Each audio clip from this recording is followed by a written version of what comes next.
All right, yeah, all right, yeah.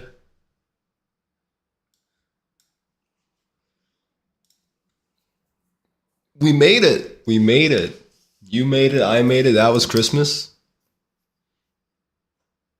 We beat Christmas.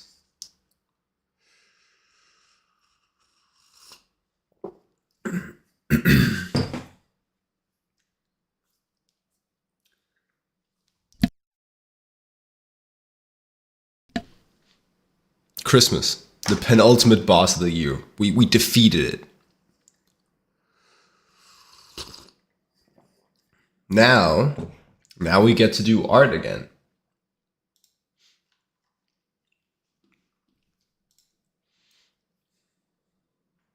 Starting with, you guessed it, some figures.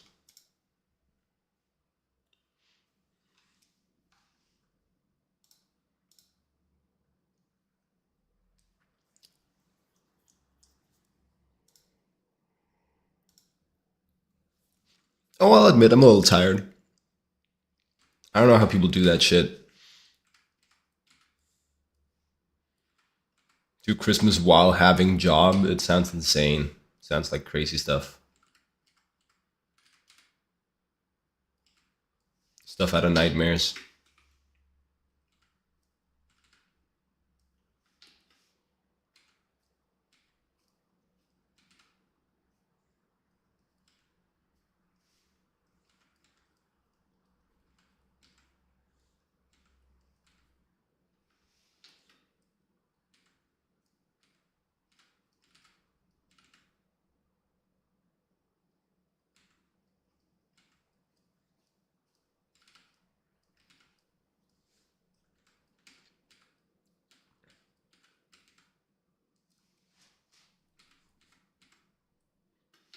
Do you guys watch the F1 movie?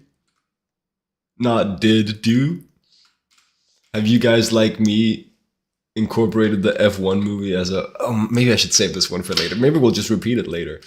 Incorporated the F1 movie as part of like your workday in a sense that it's like a movie where not a lot of hard to follow stuff happens, so you can kind of put it on while drawing.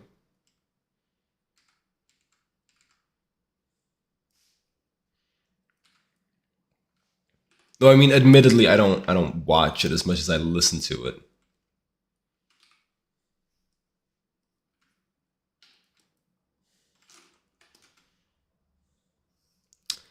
Let's give him a little bit of space here before we start the leg cylinder. Tends to work better.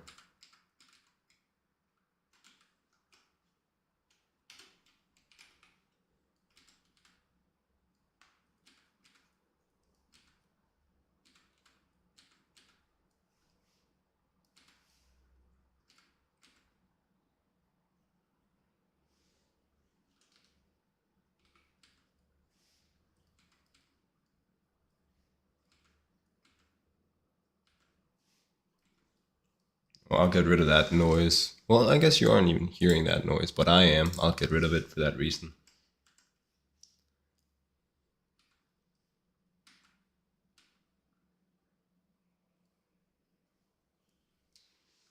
Oh, there's a chat. There's a chatter. Max Animate. How you doing? How do I make I would like to be able to see all of the chats at the same time, please and thank you very much. That would be nice.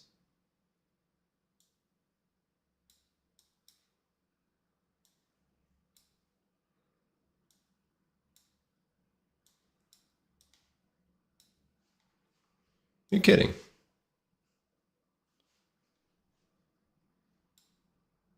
Give me a second.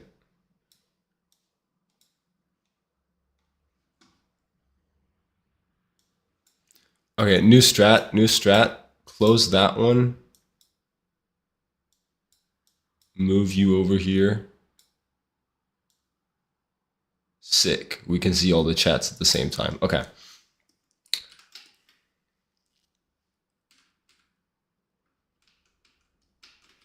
Yeah. I hope you enjoy the stream then. It's gonna be a bit of like just a chill stream today, just getting back into it after the holidays.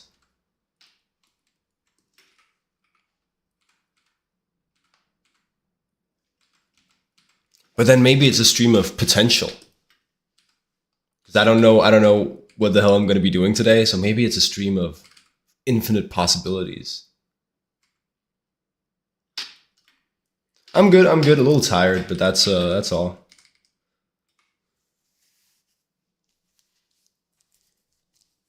A little bit sort of exhausted after the holidays.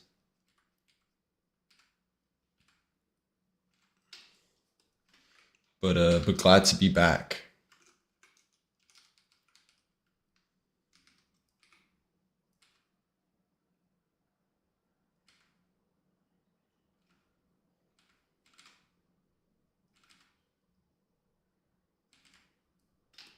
All right, that's one drawing,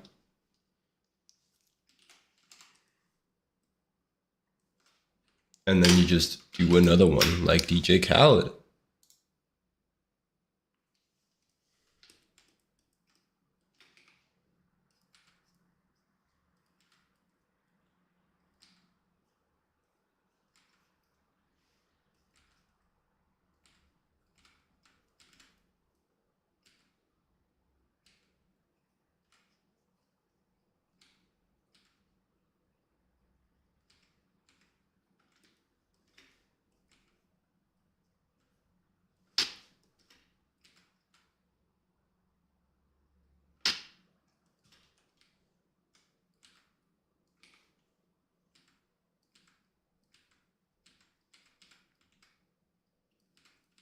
It's a bring your own music type of stream if you're the if you're the type to enjoy listening to music while watching your streams.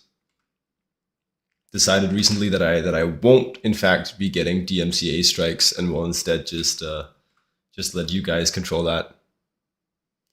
For how long have I been learning to draw? I gotta figure out the fastest way to say this. It's something like ever since a child. Then it goes something like at around 14, I decided to take it as seriously as I could. And then at around 21, what as seriously as I could amounted to really stepped up. So I've been trying as hard as I can for, I guess that's 10 years now. That's 10 years now. Um, but I've been trying like efficiently for 3 years now. I think that's fair to say. I've been trying intensely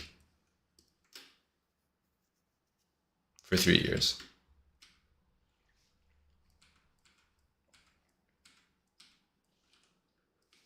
But it is the kind of thing where ever since I was 14, I knew this is what I wanted to do.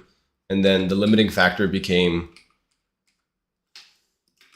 oh, just like personal discipline, fatigue,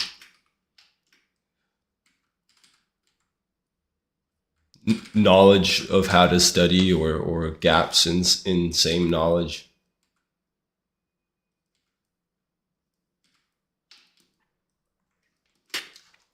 And another one.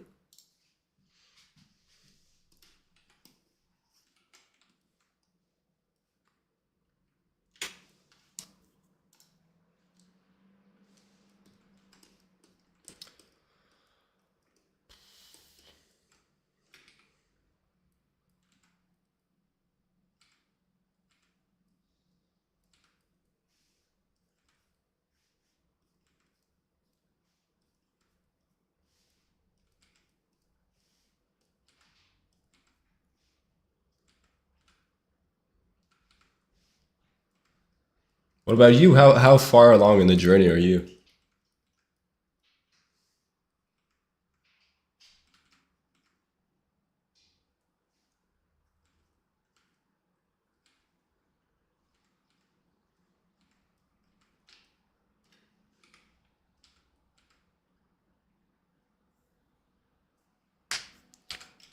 Yeah, I mean, copying stuff is actually really good for getting better.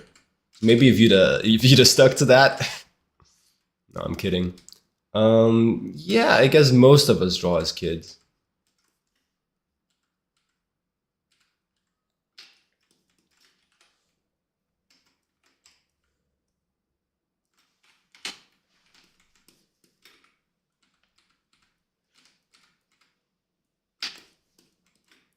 I guess probably the best way to go about it is just to say that I've been drawing for a decade, and then just accept that some people's first decade of drawing is better and more efficient than others.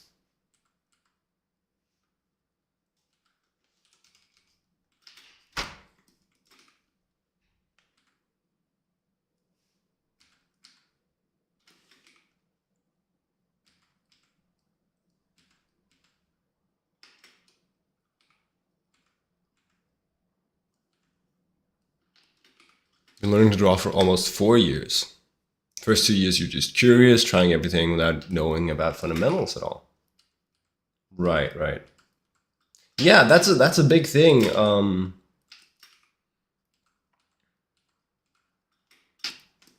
I haven't figured out exactly how to phrase this yet. But there's like just a big part of your ability to learn to draw comes from like I think when and how you sort of make first contact. When and how the world is sort of open to you. Um, and I mean, the internet makes it a lot easier these days. I feel like in the before times, you had to know somebody who knew how to draw, and they could tell you. And now you can kind of.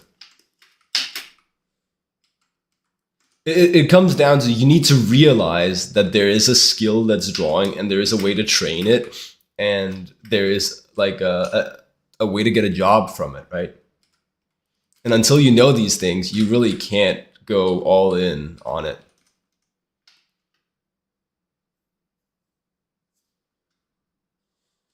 Yeah, I'm not big on talent. I'm not big on the whole talent narrative.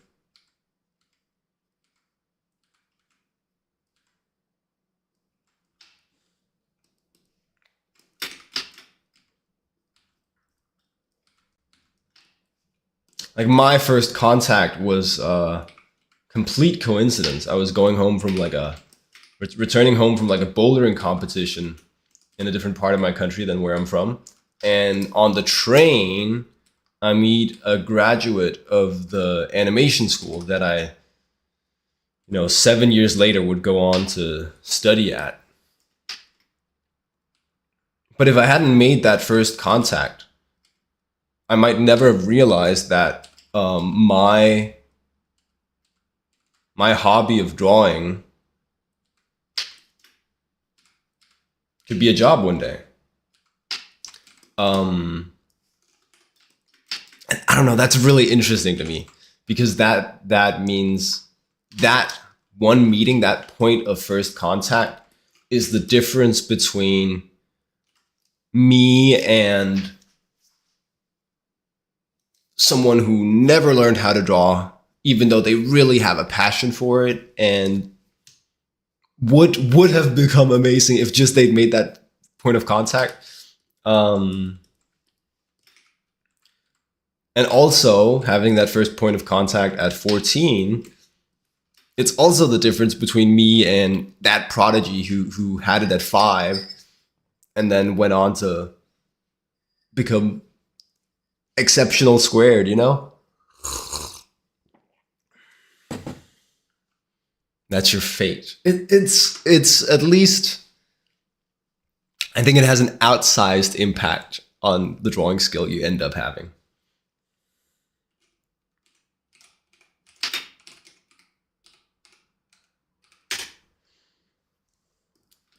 Um, yeah.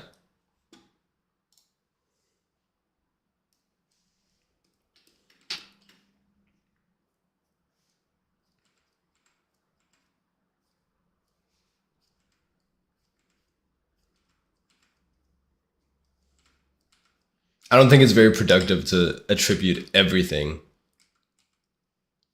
to chance like that. I think it's more productive to try and take charge of it yourself if you can. But it's interesting to me how big of a difference that makes. And certainly in the positive sense, like if I had not had that encounter, um, I would not be where I am today.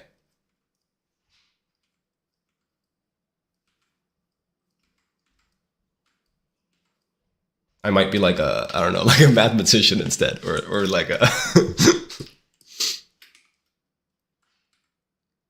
studying to become a physicist.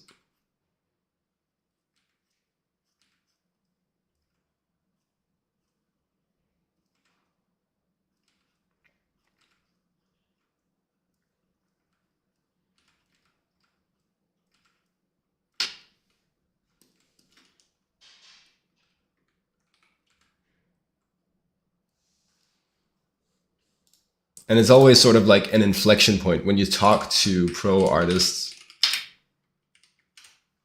When did they have when did they have that key meeting, that key encounter?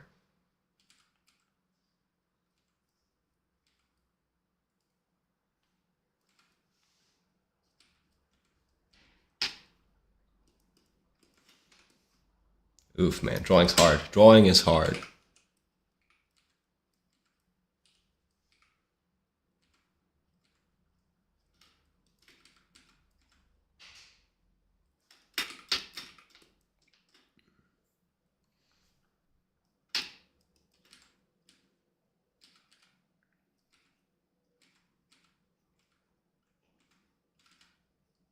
Yeah, I think you can do self-taught just fine.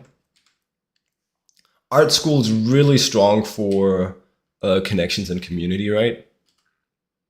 Learning community,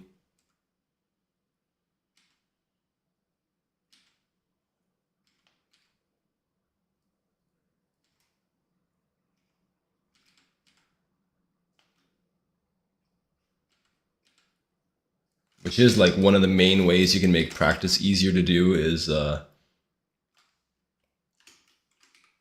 find people who want that to surround yourself with them.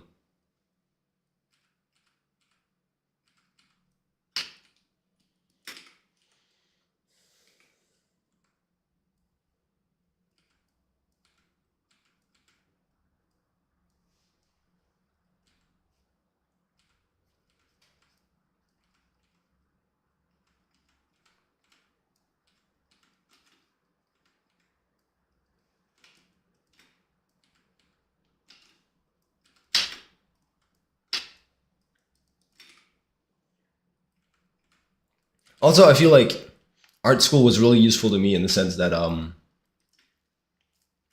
in hindsight, it does feel like my approach to learning art was a little bit flawed. It was a little bit too mystical, and it feels like once I got to art school, I met people who had an opposite approach to that, um, and that helped me learn a lot. So it's kind of like how if you want good posture and technique for playing the piano, you need to get a teacher early on.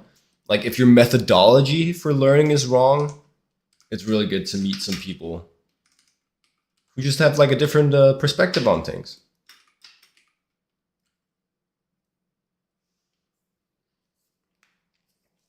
Your contact point was stumbling on YouTube art tutorials.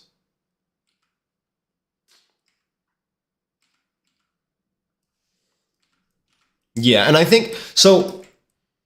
One thing is when that contact point is, and we discussed that already. But there's something like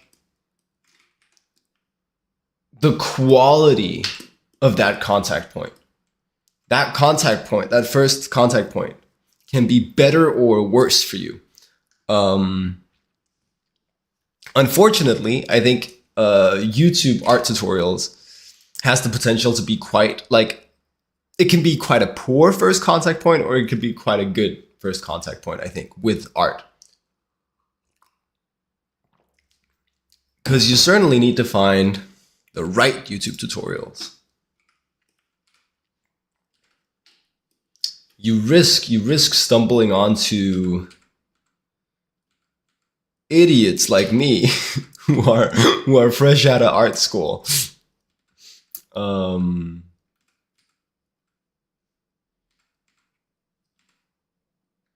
just trying to impart as much knowledge as I can.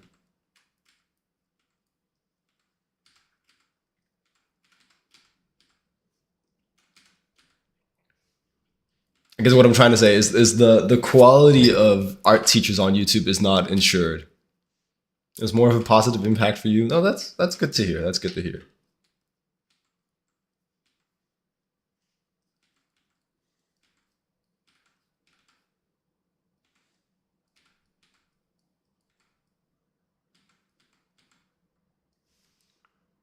And so one of the things about formalized art schools as well is they're kind of like they're guaranteed to have a certain level of quality as like a first contact point with the discipline.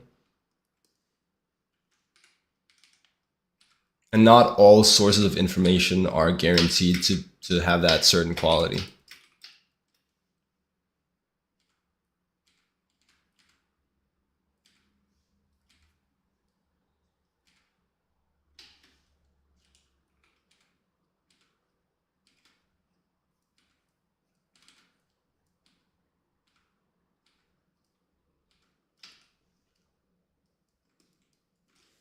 That's a little bit too much.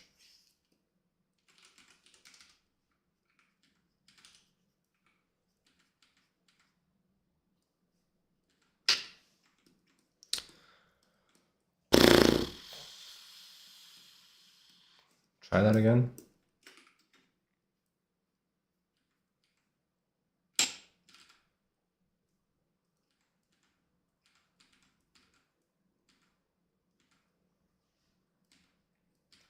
And I don't think I'm the worst possible first contact point you could have, or I wouldn't be doing this, right? But I can certainly imagine better ones.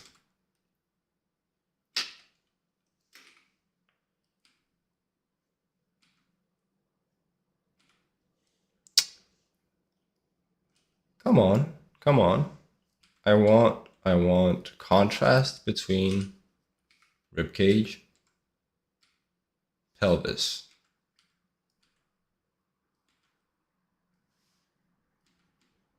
Thank you.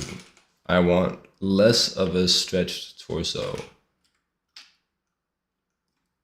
Thank you.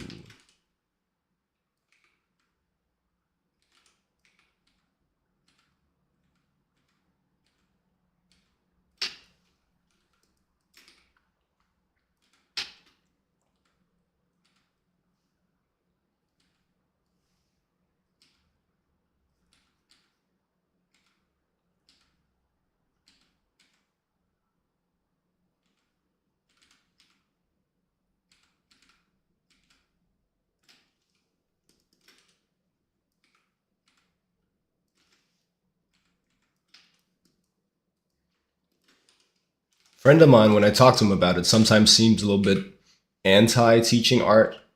Because what if your teaching is not the absolute best art teaching in the world? Aren't you robbing your followers of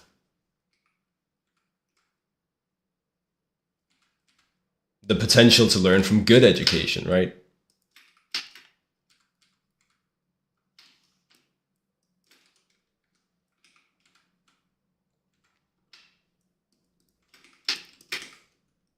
And I might be strawmanning him, but I'm very much more like, well, I'll do my best, and then if it's not good enough, they can go somewhere else. Um, Provided that I think that my best is decent, I think it's fine to do that.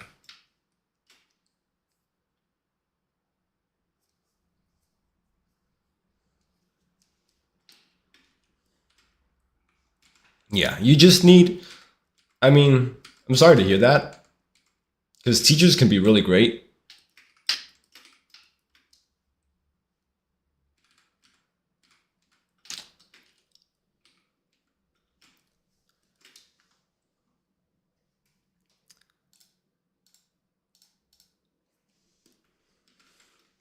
The one thing you have to be real careful with when teaching yourself is just make sure that you get that constant feedback, right? That you constantly get notes on how to improve.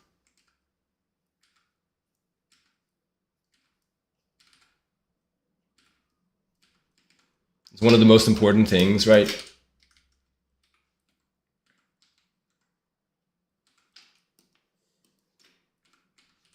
We've all heard that thing about the 10,000 hours. Um, I think it's important to remember that it's 10,000 hours with constant feedback. If you're just drawing in a cave for 10,000 hours, I don't think you're gonna get there.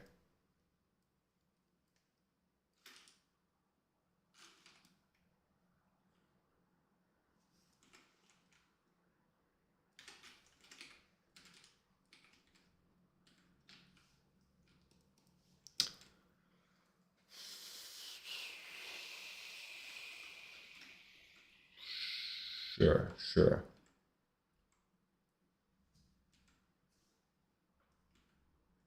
It's a drawing.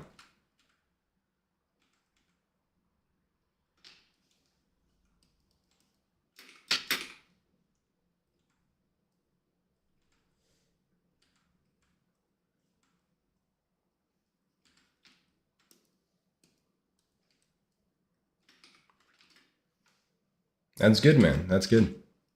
Keep doing that.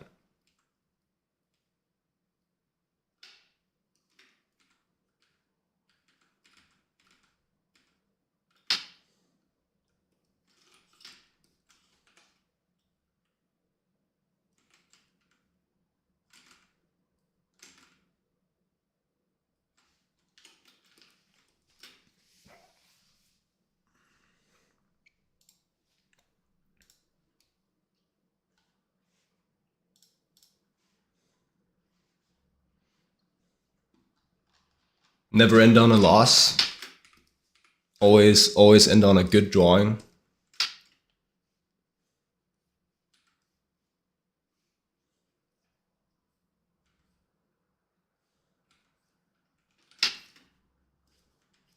That one's a meme. Don't don't necessarily take that one seriously.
Sure. Is there a big project or specific goal that I'm working towards? Huh. Big project? Working towards? We're talking. This sounds pretty large scale. Seems like a more than today sort of thing. The big project would be a comic. I have two big comic projects that I'm currently working on manifesting slowly over time. And then a specific goal would be working in comics and not just doing my own projects, but actually making a living off of comics one day. Right now, the work that I get is illustration, which I like. But there's more drawing in comics than there is in illustration.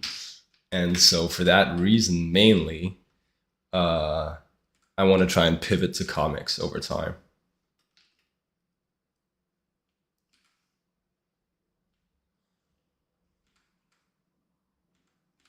Comics are super cool. I think so too. Yes, yes, yes, we are in agreement.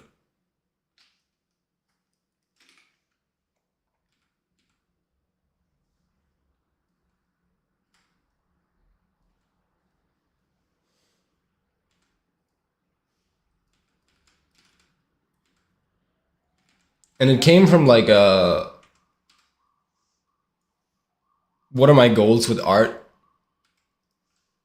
Well, that's mainly it's improving my drawing. Drawing is the main thing I care about in art, rather than like painting or rendering.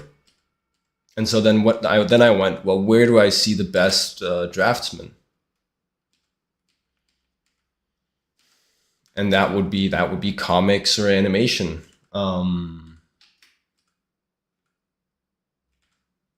And I tend to like the art style in comics just a little bit more. And then it was kind of decided, right? This is a little bit much.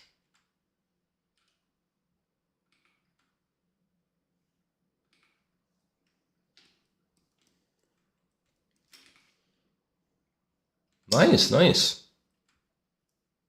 Animation is super cool.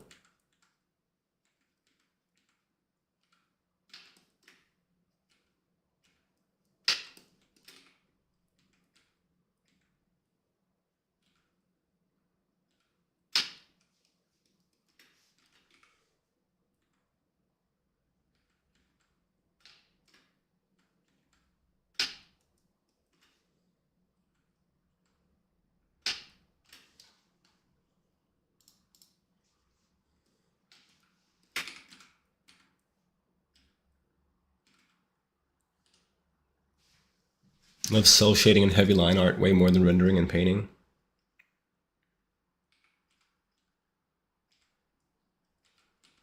Yeah, it's nice, isn't it? You get to start the next drawing sooner. It's fun. To me, it's very much this thing of like it just feels like I'm generating value faster when I'm drawing versus when I'm rendering.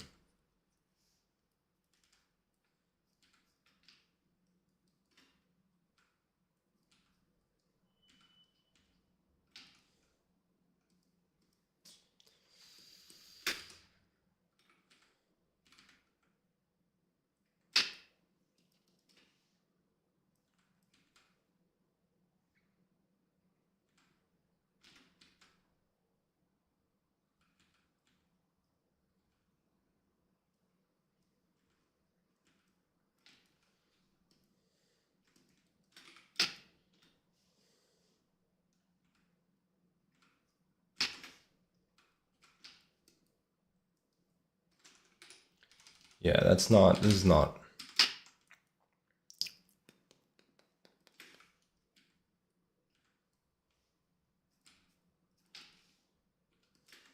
I don't have enough space.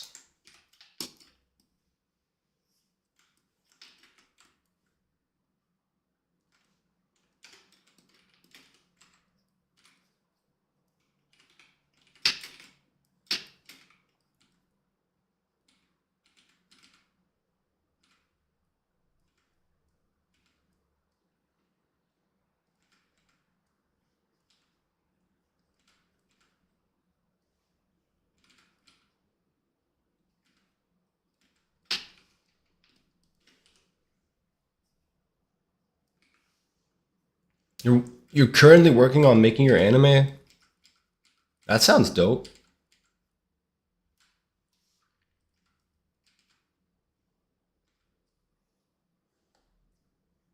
Still in pre-production. Yeah, yeah, yeah. I'm still in pre-production on my comics projects.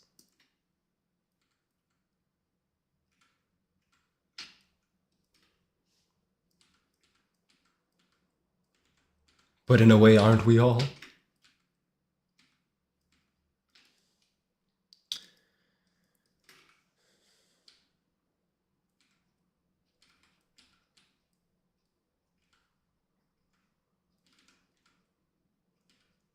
I think it's really good and healthy to work on those projects. Because also, if you're trying to do that dream project, you will be, just by virtue of trying to do that, you'll be practicing the skills that you need to do a better job of it sometime down the road, even if it's not like the final iteration. So I'm not writing it because I care about the drawing bit. So what I've gone and done is I have a collaboration cooking with two important people. One of them is my roommate, and then one of them is my dad. So they're each writing a comic that I am developing the visuals for.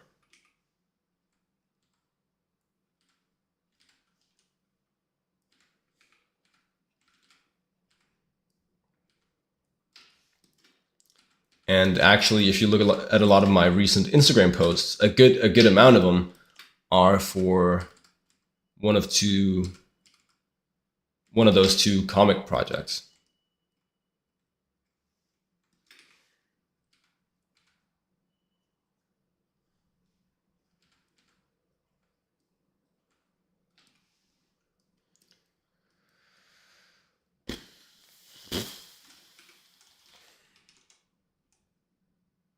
Oh right, yeah, rough.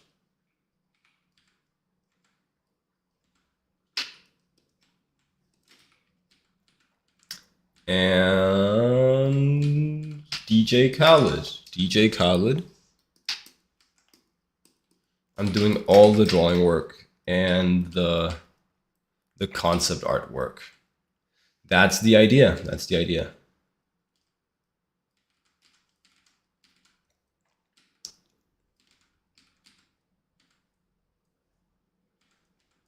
I don't at present see myself as a big writer. Um,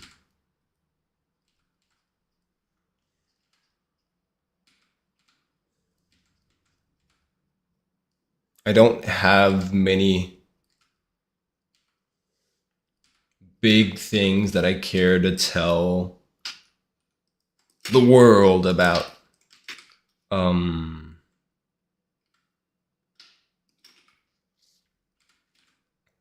I don't at present have some huge perspective that I want to put out there,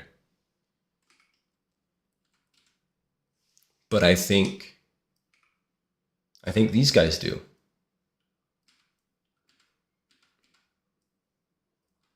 And so I think I could gain a lot from coming in there as a facilitator, helping them out.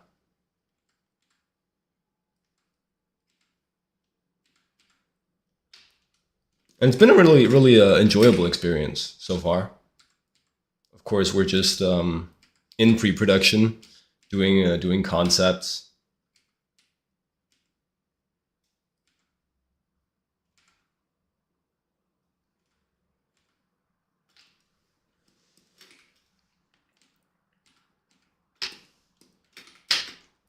Man, you ever just feel like you permanently lose all of your drawing ability from one day to the next? You ever have that feeling? It's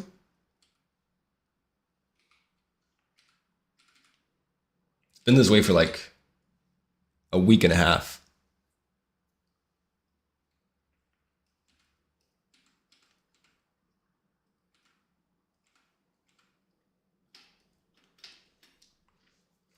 Welcome back. Yeah, long time no see. Long time no see. Man, must have been years. What have you been up to?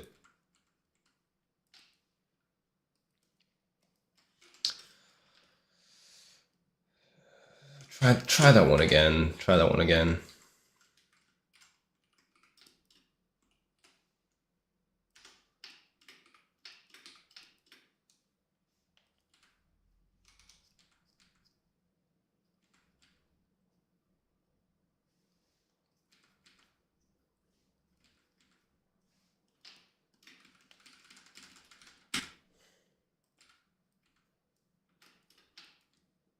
At the end of the year, too many things to finish. Oh, have you been a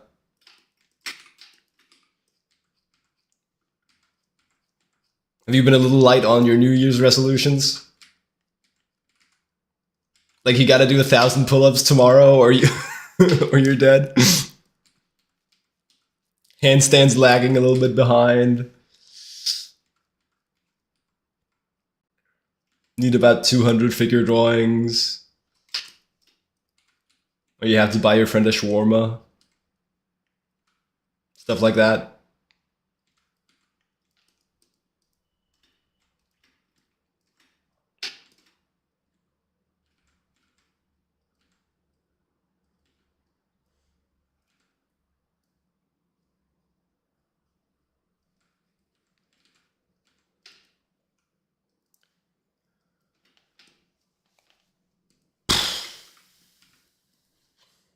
Oh, it's hot enough that I can take off the scarf now. Would you look at that? Would you look at that? You have good hopes. You have high hopes for the upcoming year.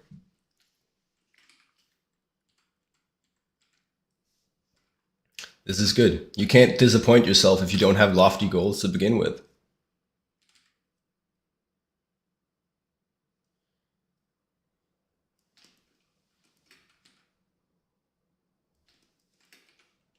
Yeah, chill with that arm.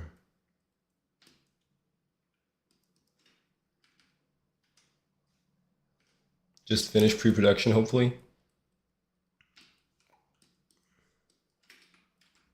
I have that same goal actually. Yeah, for my projects.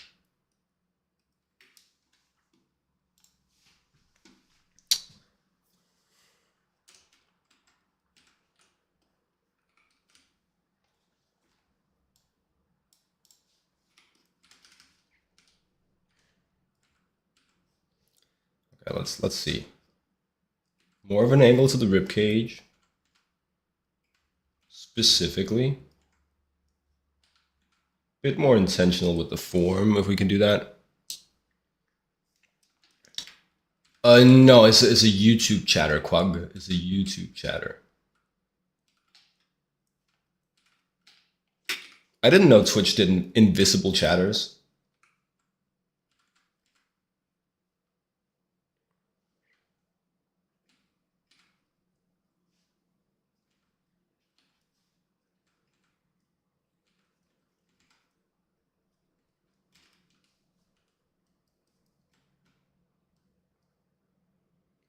Shit, man. What's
New Year's resolutions? New Year's resolutions.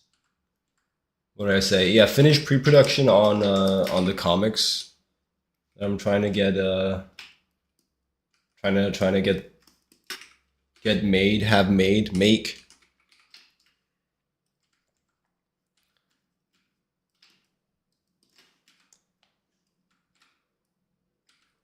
Um. Oh right, I did say that, huh? 50,000 Instagram followers. Um. Feels really weird putting goals and numbers on that, but it is one of the things that I'm working on at the moment, I guess.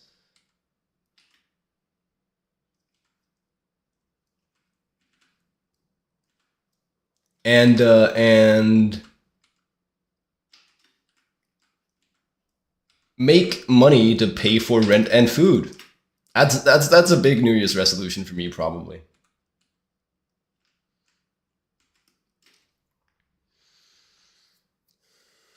Current inspiration would be Kazum. He does like kind of similar stuff to what I do, right? Little short tutorials with the streams as well.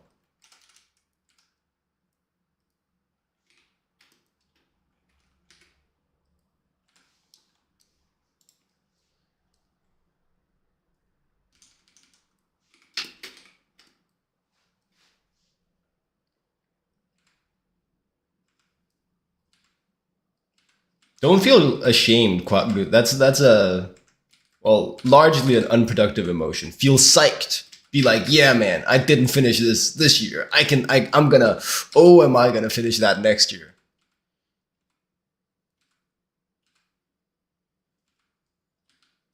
See the potential. See the potential to make your goals next year.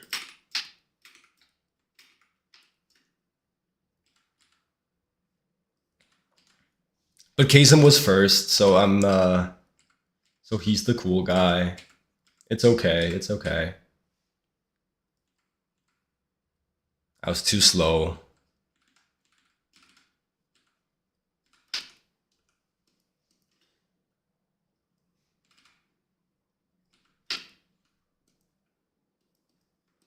Feels a little better this time around, but not that much, man.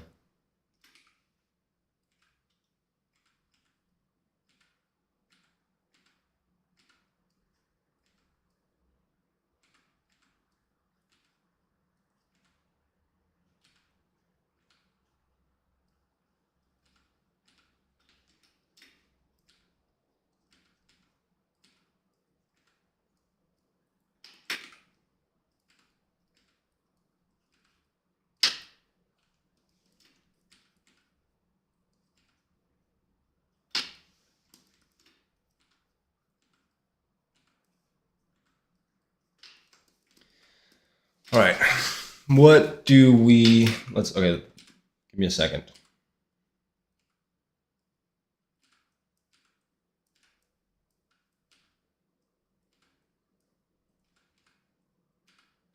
Let's just do a quick evaluation of these drawings from today.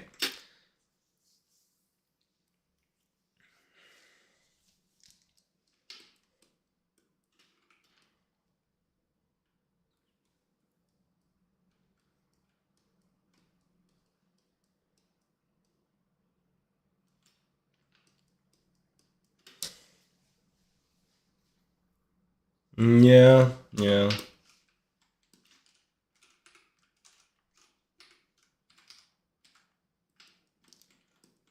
They're all they're all a little bit stiff, and at the same time, not that well constructed. Um, how could I fix that for future drawings? I could be more intentional about when I'm doing gesture flow and when I'm doing construction.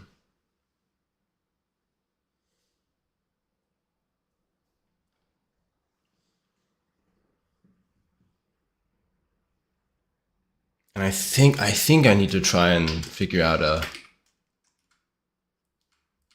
like a shape and gesture first approach, and then sort of apply the construction afterwards, instead of trying to do both at the same time.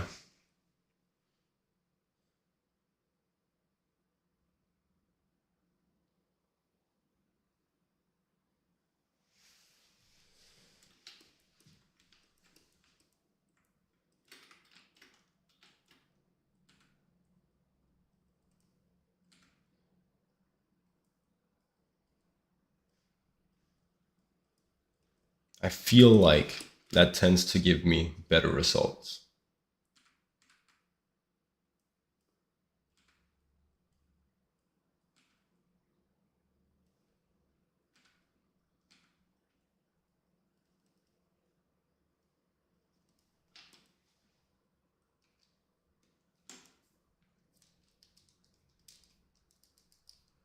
Yeah, I should put a dimensional gate type of thing on screen.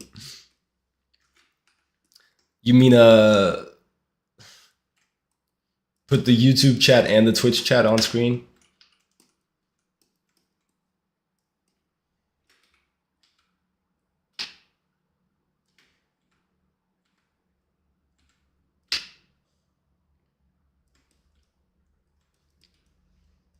Well, I think over time we'll amass so many viewers that the chat will just be it'll just be rolling. It'll just be rolling and you won't be able to anyway. No need to put that in now. Thanks, Max Anime. Thanks. Um we're just trying to always push, right? Always go beyond plus ultra. This is what it's like to go even further beyond. That type of beat.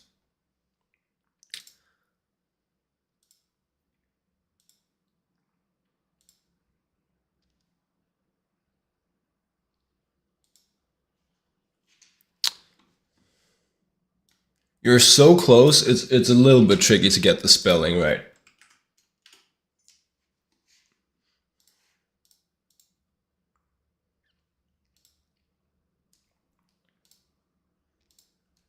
Oh, life hack. You could just have the Twitch stream and the YouTube stream open at the same time.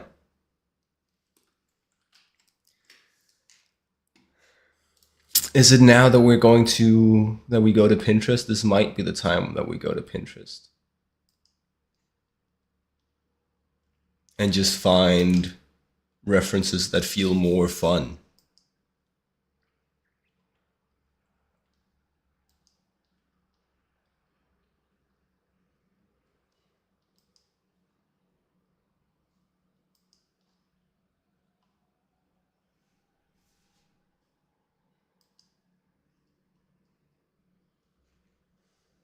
Double the views? I don't know what you're talking about.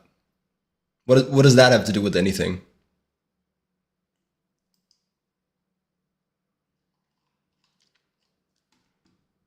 What are you accusing me of? I won't take this slander.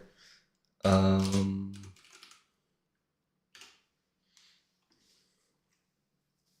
think you should watch my YouTube stream and my Twitch stream purely for your benefit.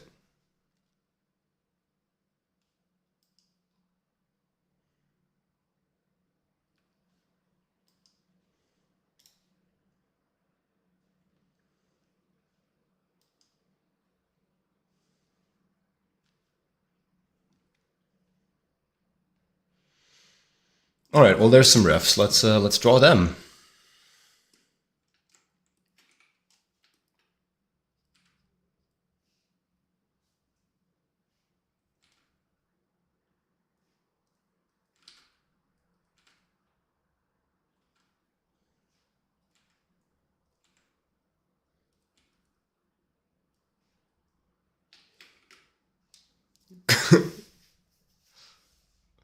You're at YouTube.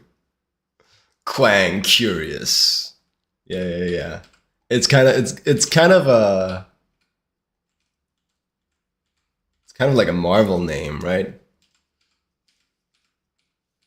Quang Quang, I don't know. Quang the Conqueror? Quang the Curious?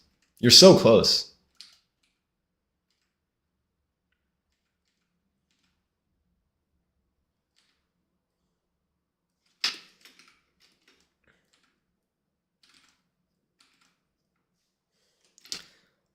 Maybe if we could just like pull that hand into the silhouette, then I'd be happy with the pose.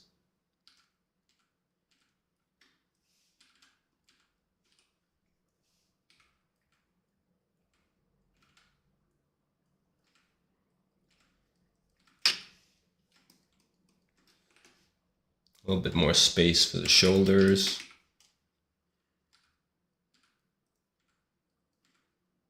A little bit of space before the beginning of the leg cylinder, and here we go.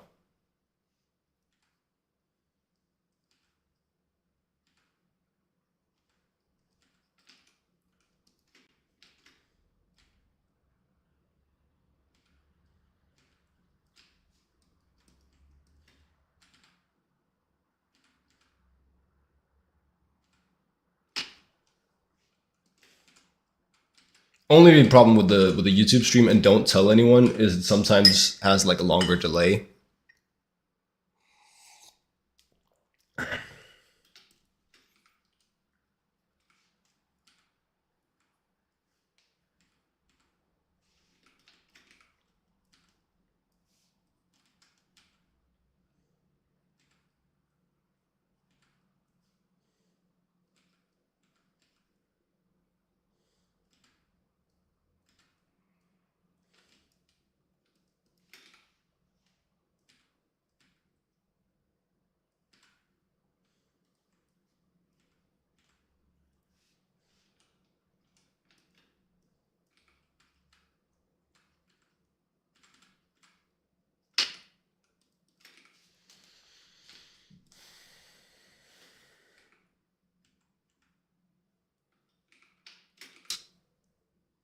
I also can't have music on YouTube. Well, there's not music on Twitch right now, is there? My art style reminds you of TB Choice art list of 10 best compliments you can give an artist.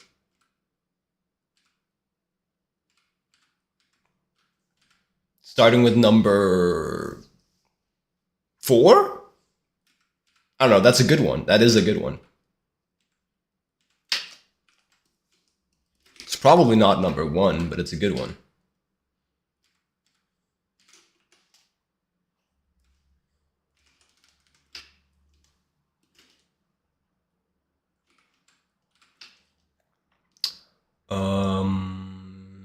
Shit, bad, shit. Let's try that again.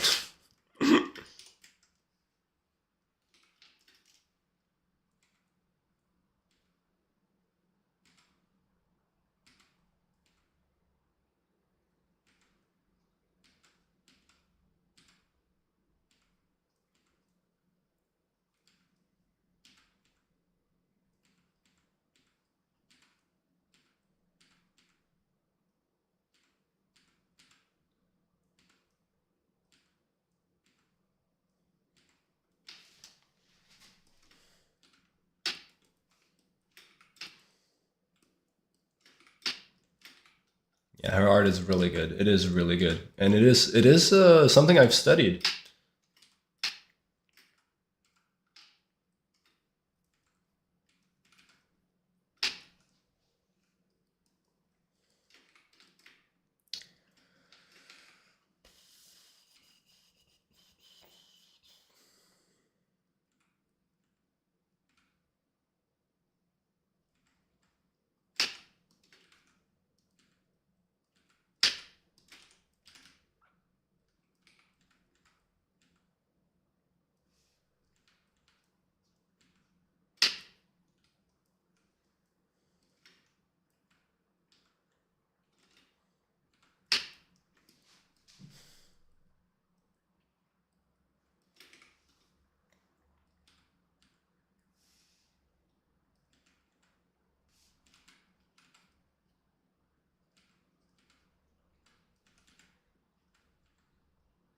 A lot of my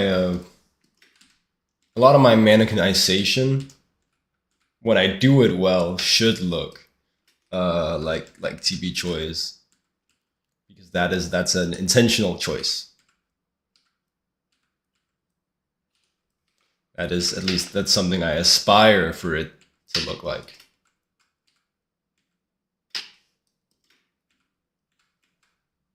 I think she has a really nice, simple, easy to use, easy to understand sort of mannequinization system.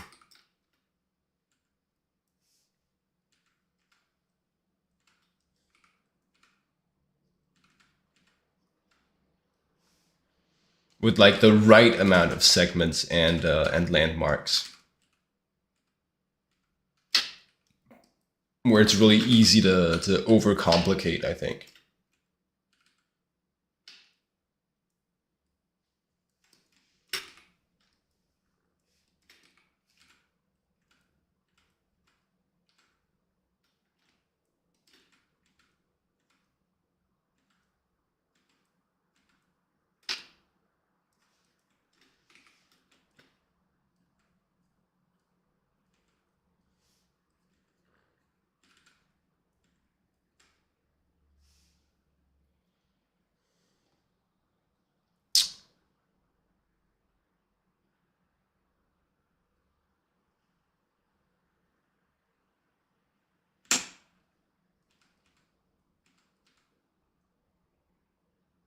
I think probably I need to generally draw slower.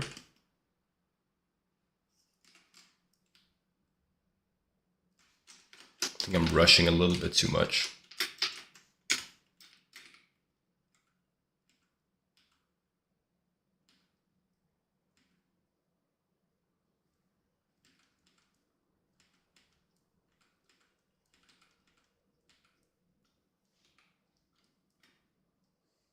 TB Joy would be so proud.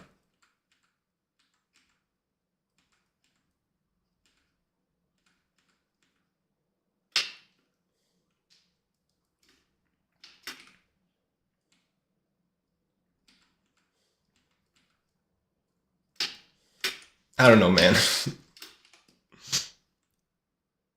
I don't know that you would.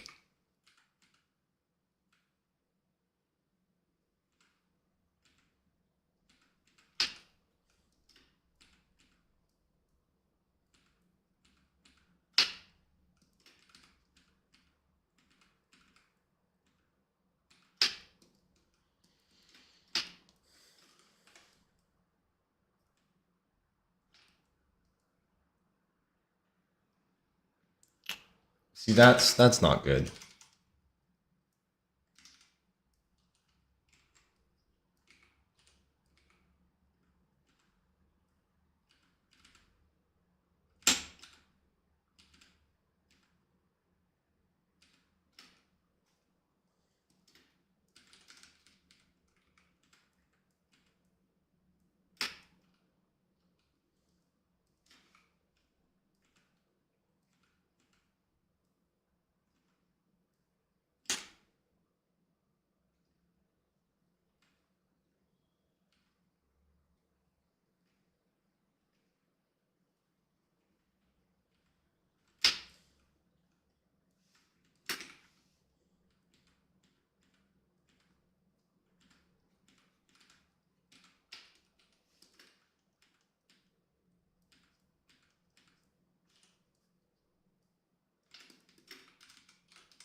Any fitness New Year's resolutions? I might actually put one down for climbing. We could do like an 8A boulder on Kilderboard in 2026, I believe. I think that's possible.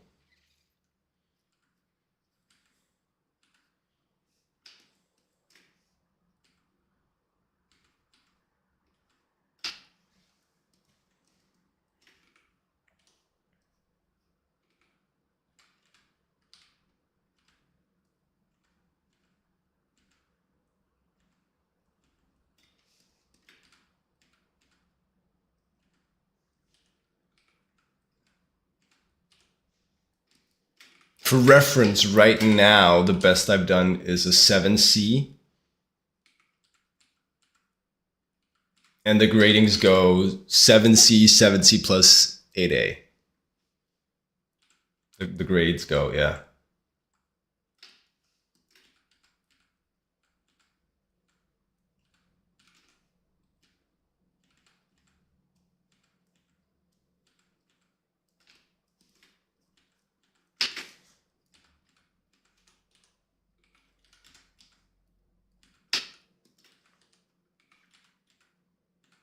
So it might not sound like much, but each of those gaps is significant.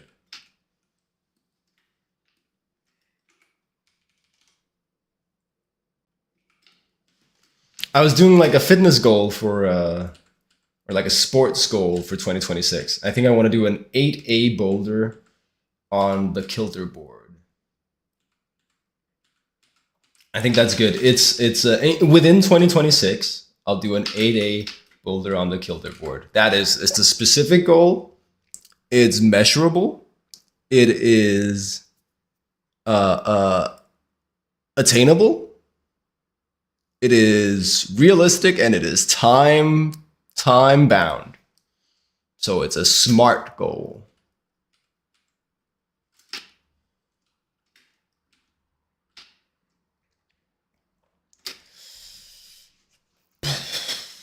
Man, drawing's so hard, guys. Drawing's so hard.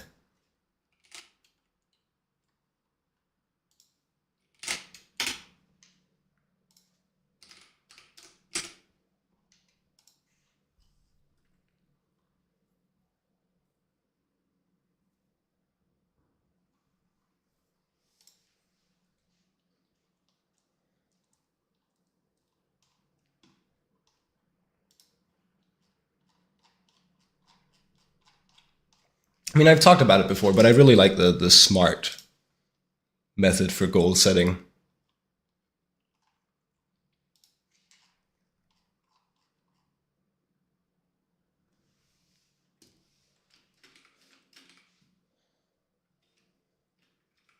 All right, let's see some corrections here.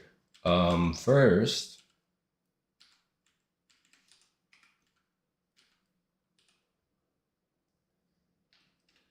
you got your six pack finally this year for 100 push-ups in a row.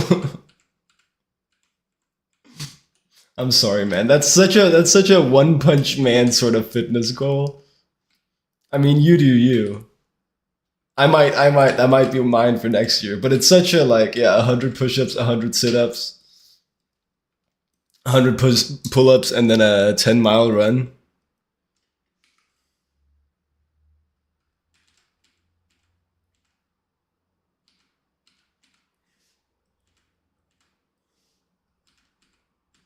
But hey, on the other hand, all you got to do is that every day, and you can like beat up aliens and shit.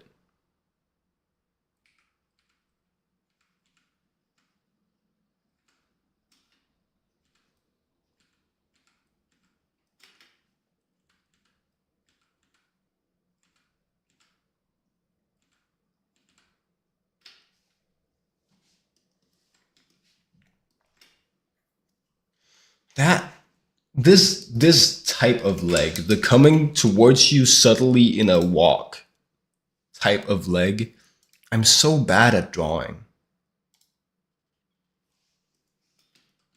Why is that so difficult, man?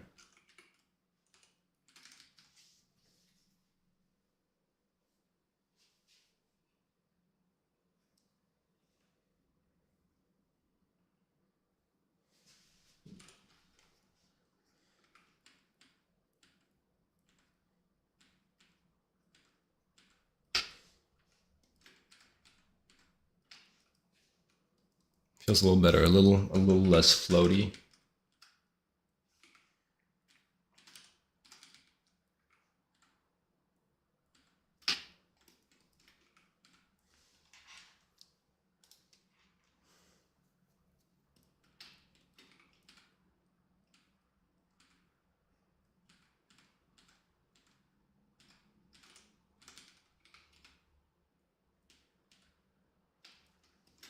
This was last stream too. It was just me struggling to draw like one guy.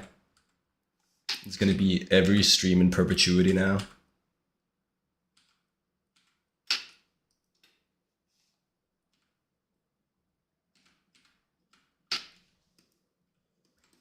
It's just Jacob struggles to draw one guy.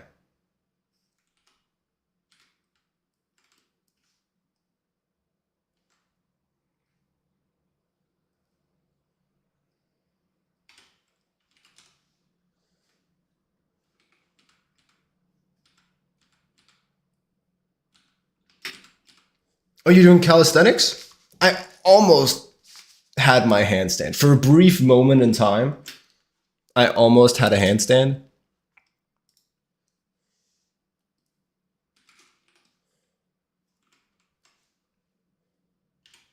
Then, I lost it, as you do.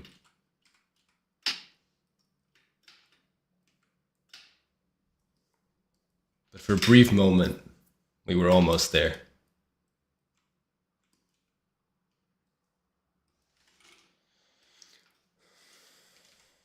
All right.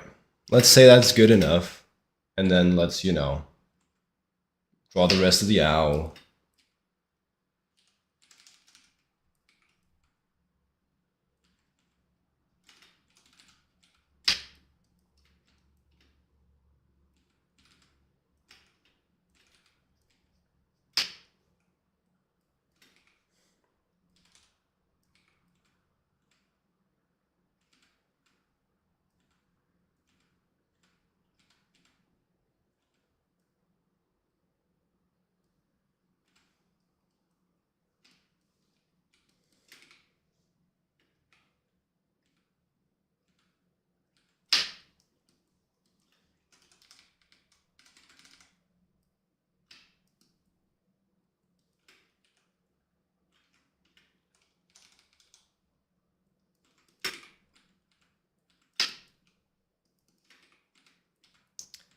Um.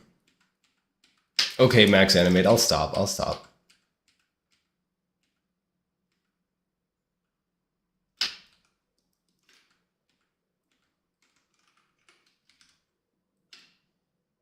I realize it's not the best entertainment. Now I can just say I'm bad at streaming. Damn, I gotcha.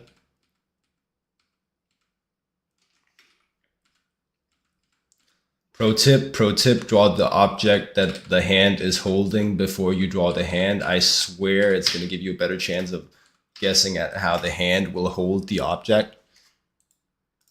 Oh, that's what's going on. Right, right, right. I completely missed that. And what confused me about the reference is he's actually holding two objects. He's not just holding like a water bottle, he's also holding his pack of cigarettes.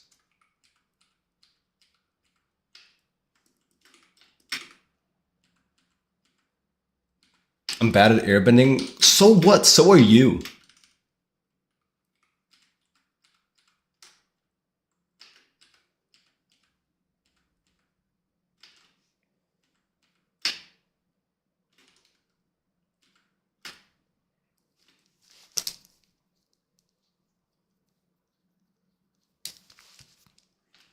I don't like that. Let's do a little bit more of a tilt to that.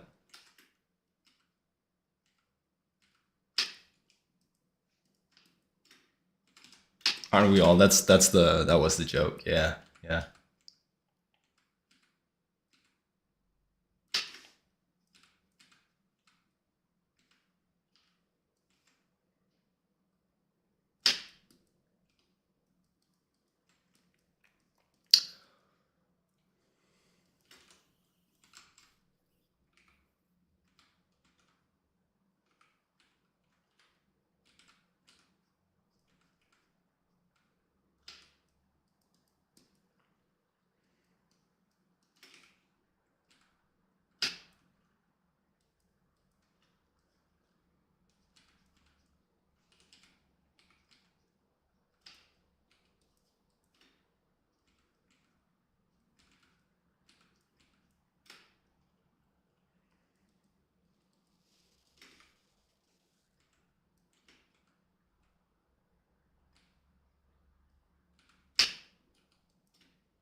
I see. I think.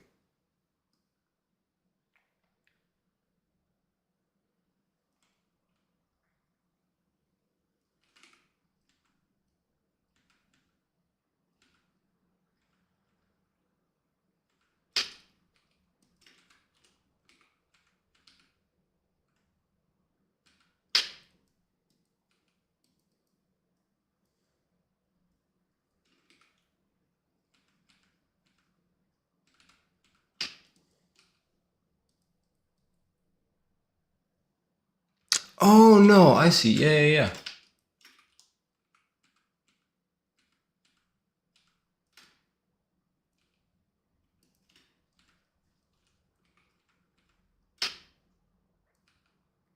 I mean, that's a tough hand to draw. Let's give it another pass.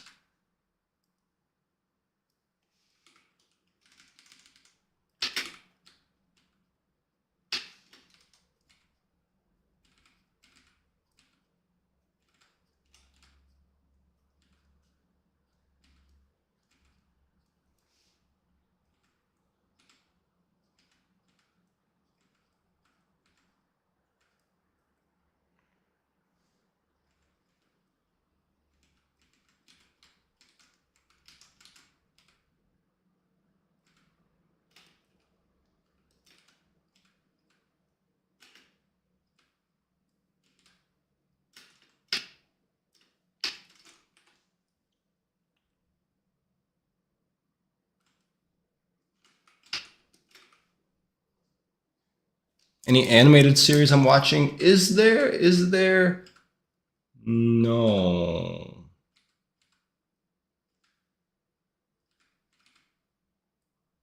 No. Not as of right now.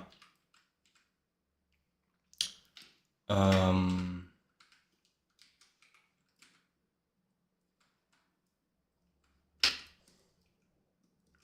I've been listening to the F1 movie, which is not an animated movie. There is some shonen to it for sure. It's definitely got some shonen elements. I watched it once, and then I've been listening to it because it's kind of like a low complexity narrative, so you can really listen to it while drawing without losing very much.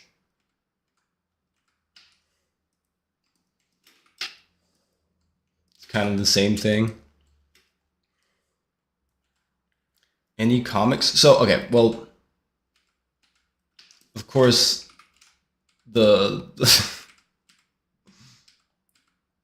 the on the spectrum part of me wants to say no. There's no comics I'm currently reading because I'm not currently in the process of reading any comics, and maybe that's the misplay I did on your anime question too.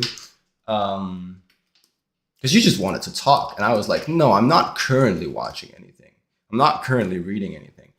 Um, Recently, I read Downfall, which is a manga, so it's a Japanese comic um, about a manga artist who's an asshole. Um, have to admit, didn't enjoy that one very much. The main character was an asshole.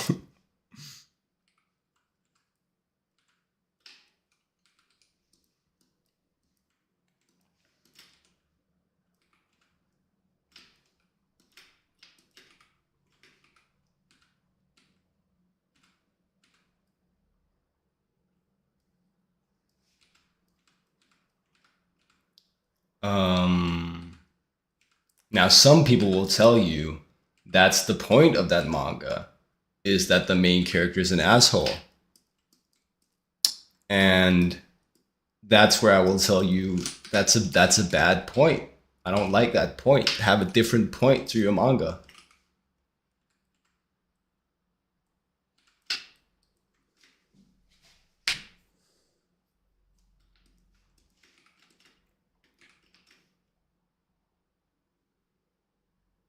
You gotta make up things to talk.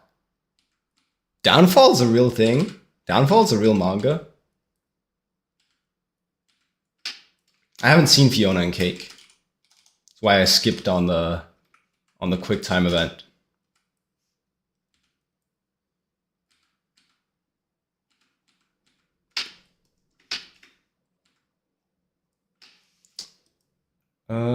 That's this arm's too big.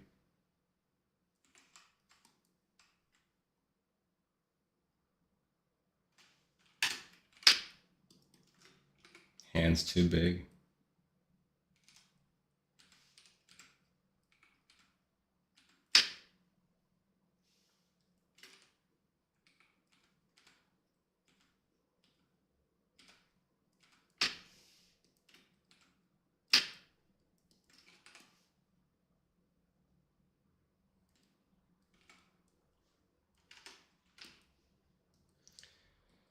All right, sure, sure. There's like a base. Um, Look back. I saw Look Back. Um, what reminded you of Look Back?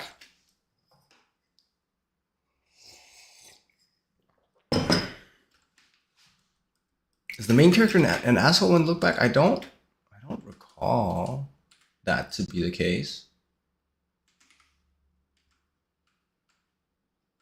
Maybe I guess maybe a little bit. Not like a huge asshole.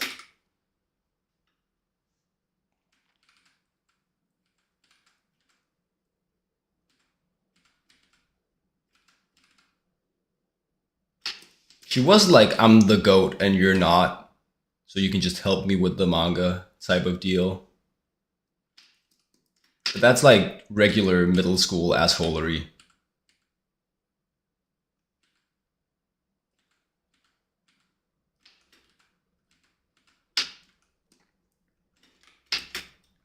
What did you get out of Look Back? A friend of mine said it was like life changing to him, and I only thought it was kind of okay.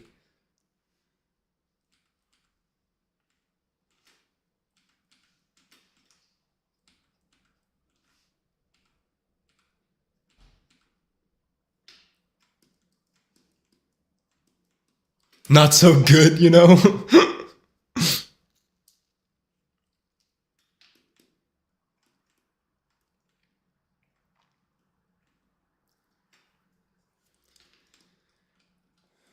Hands too big, hands too big.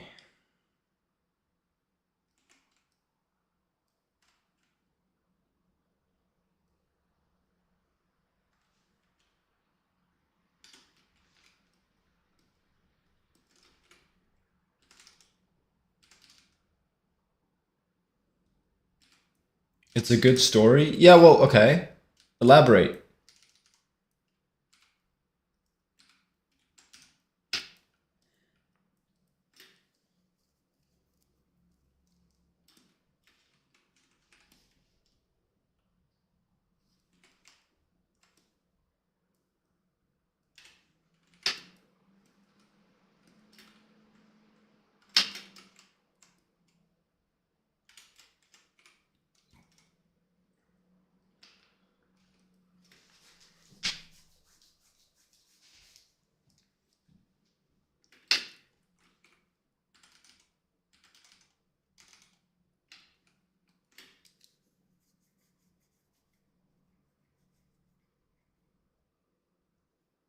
You personally liked how the passion to draw and create is what drives us so far, no matter what we lose or face. That's nice. That's nice.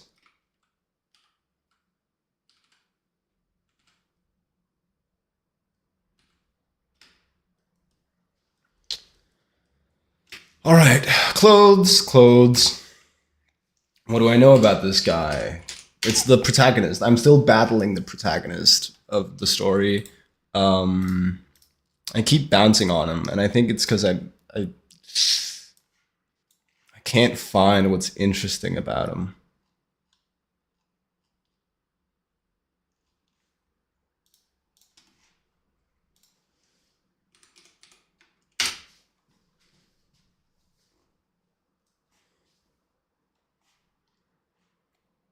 Let's try to lower the table and lock in. Sometimes that helps.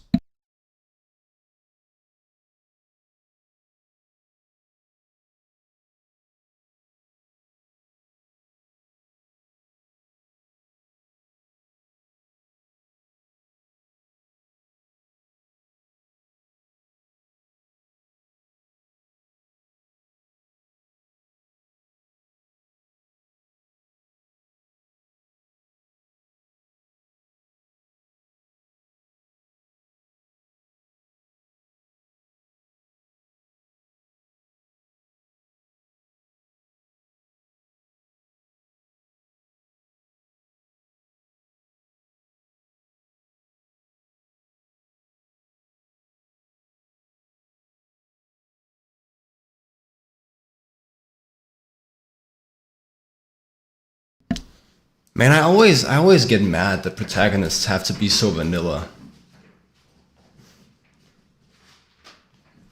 I desperately want them to be more exciting than they are.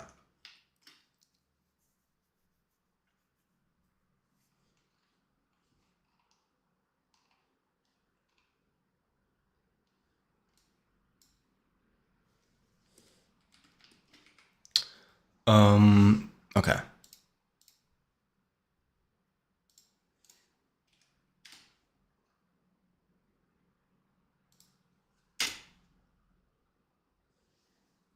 This is what I did for this guy a while ago. Well, I mean the protagonists generally tend to be less extreme examples of design than antagonists, for example. Um,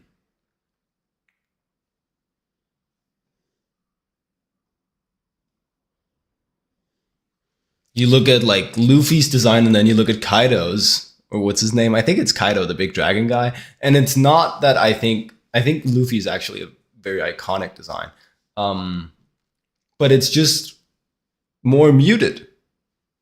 He gets an upgrade later on with some of the stages, right? But the base design is quite muted.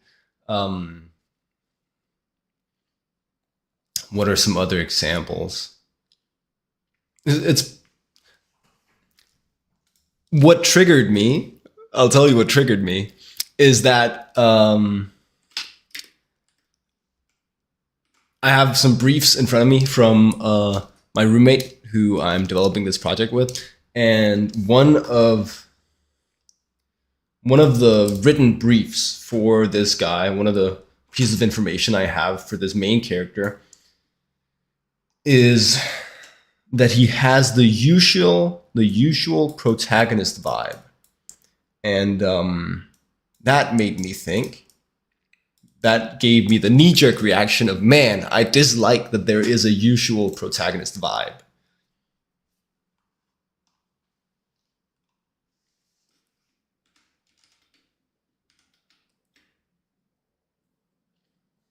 I think it's because we like to know the protagonist from the personality rather than the outside looks.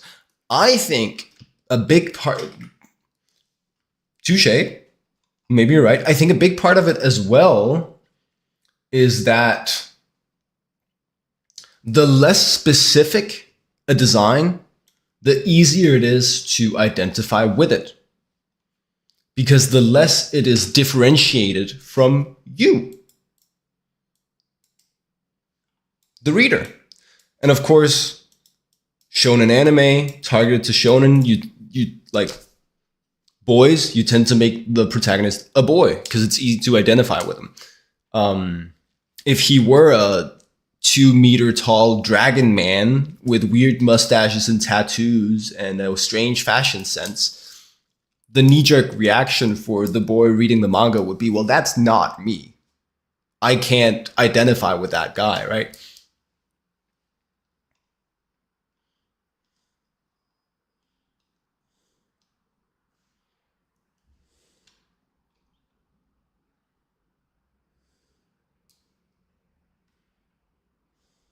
So from a design standpoint, it makes a lot of sense.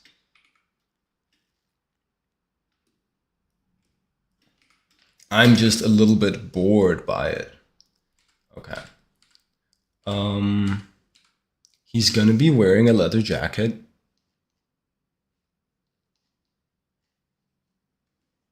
I desperately want him to not fully disappear in that leather jacket. I desperately want it to not be such a big part of his costume that it's like the only part of his costume.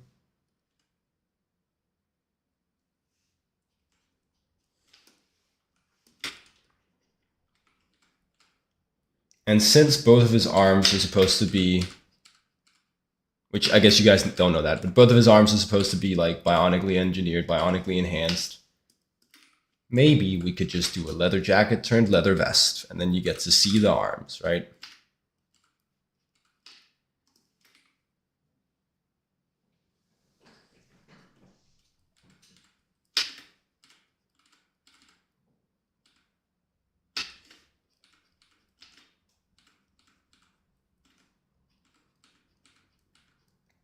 So it's a pattern that makes sense to have in protagonists. It makes a lot of sense that most protagonists are like that. They're kind of generic, um, and they're just kind of, they look like the reader, right?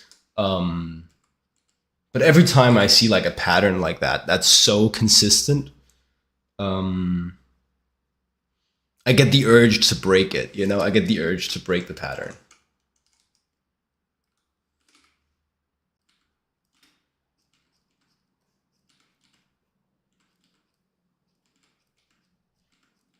Which doesn't always make sense. You shouldn't always break that pattern, but that's me. That's just me.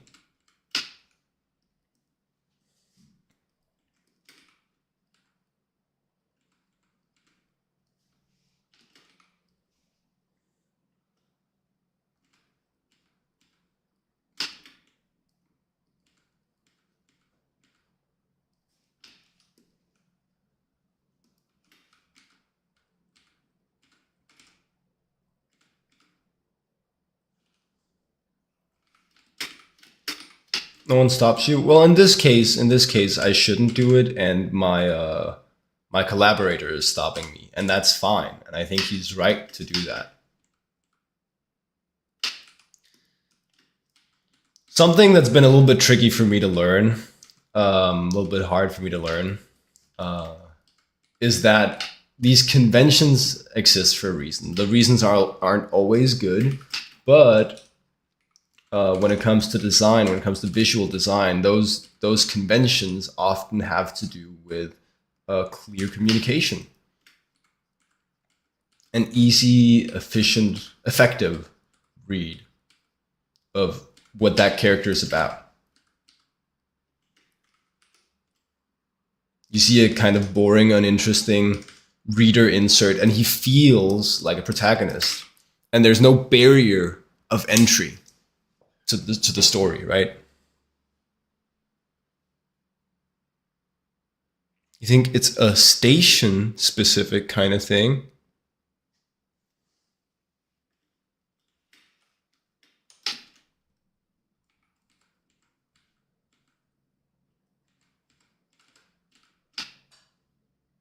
Speak on that. What do you mean?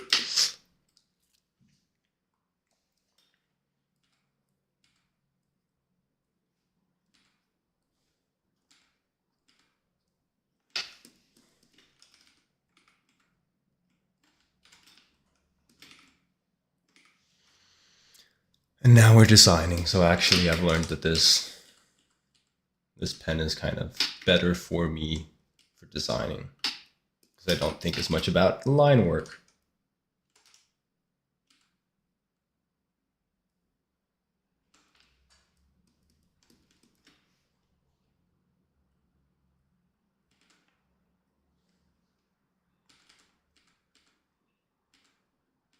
Satiation.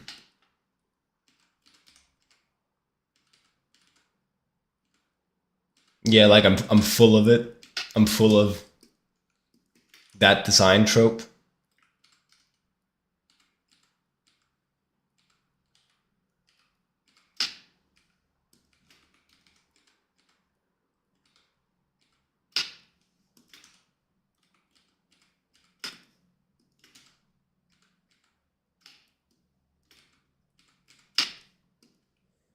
No more of that design trope for me, please.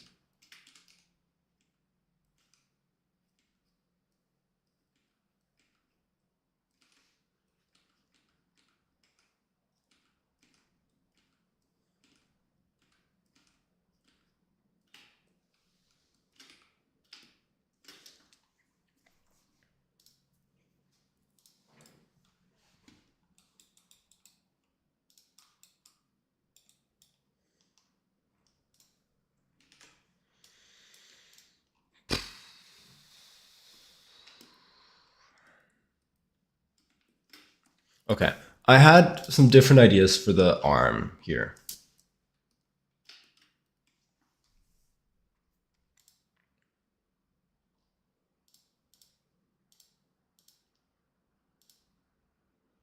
And I think what we kind of figured out because this was early days. We didn't have the flavor yet.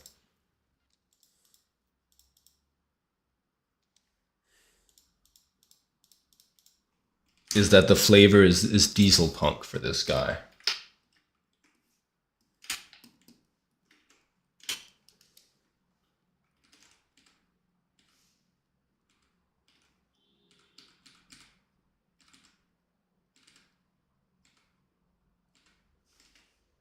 So it's like exhaust pipes.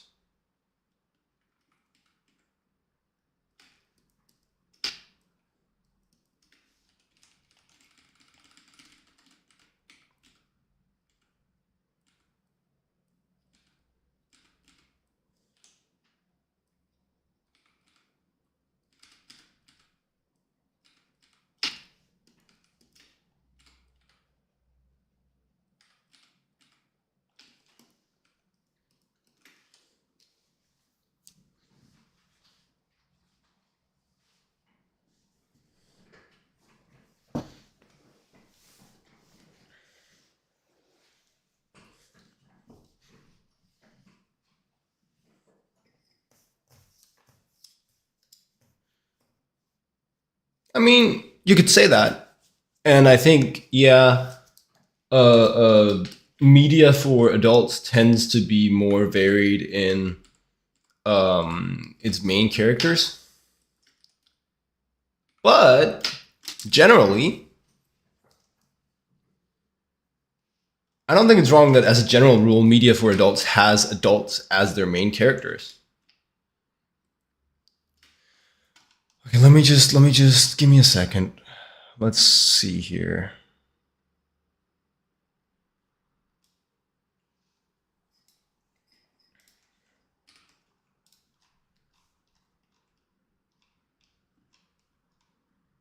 I really just keep pinging off of this one design. It's really messing with me.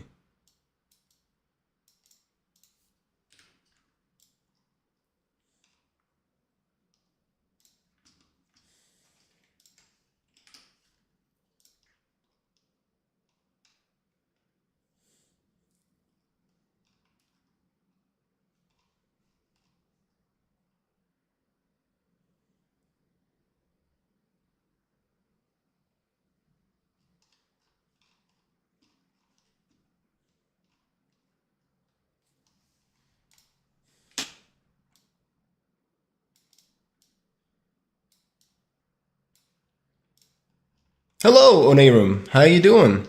How you doing?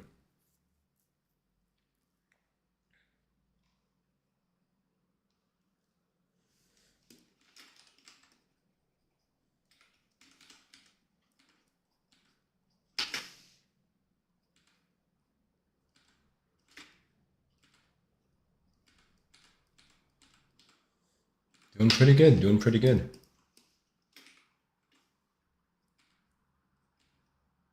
Doing pretty well. Oh no, Superman does good. I do well.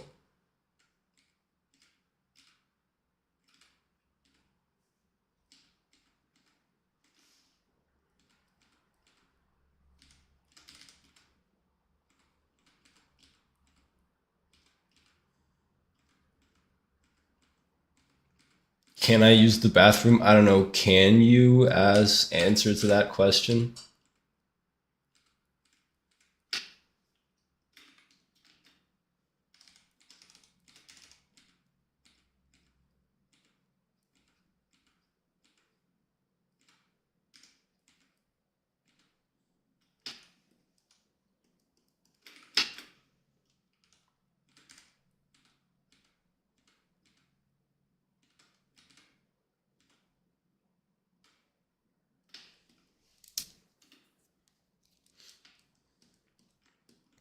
You've been redesigning your main character over 20 times by now. Seems inefficient. Seems inefficient. Have you thought about learning more about the world before you design your main character?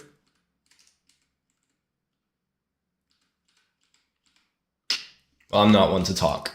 I'm not one to talk. But that is what I did. That's the one difference since last time is that I know a little bit more about the world now. So I have a little bit of an easier time trying to figure out who the hell this guy is.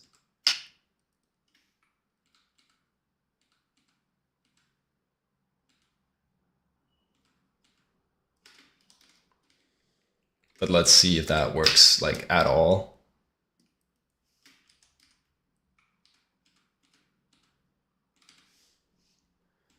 Um,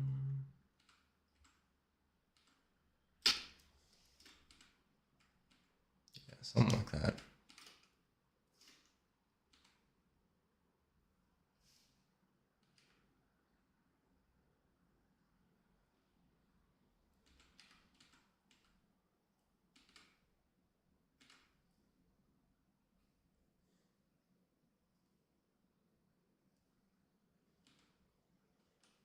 One, two, three, four, and a fifth one at right about there.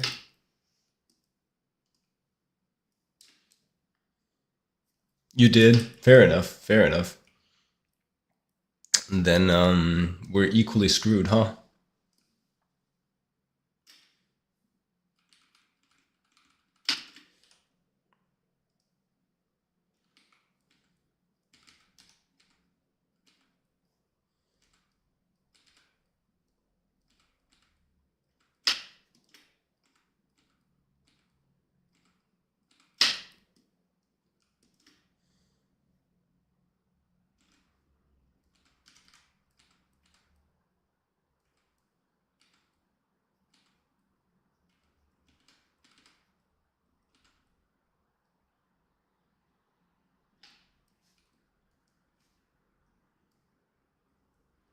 I don't know, man. I want some sort of like turbine feeling to this bit.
Nuts and bolts and CNC milled parts and industrial and turbine and diesel and exhaust pipes and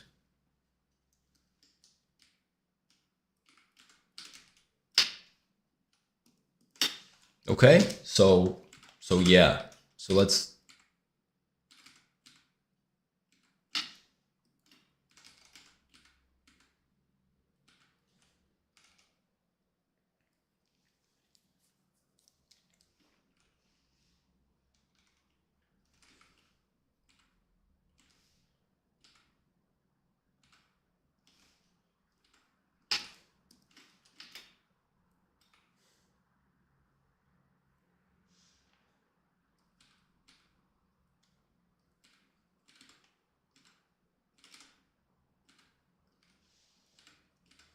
Can I tell us more about the character?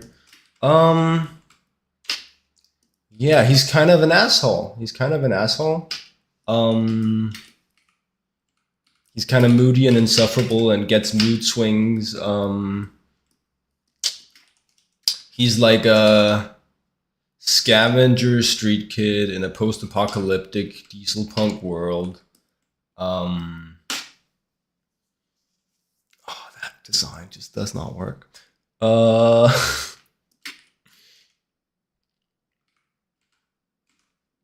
yeah.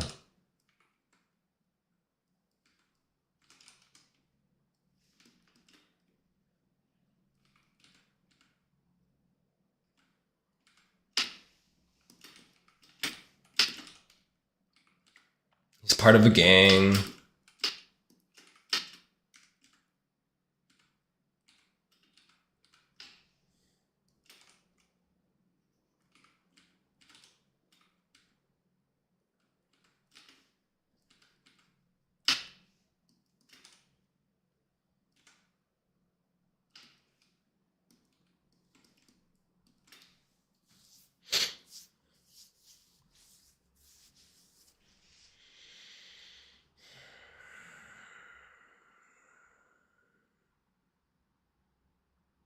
He looks like he could use a hug.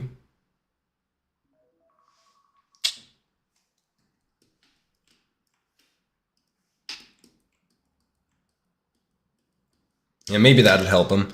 All right, I gotta go for a second. I'll be right back. 10, 15 minutes tops. I gotta, I gotta go make a doctor's appointment. See you guys.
And we're back.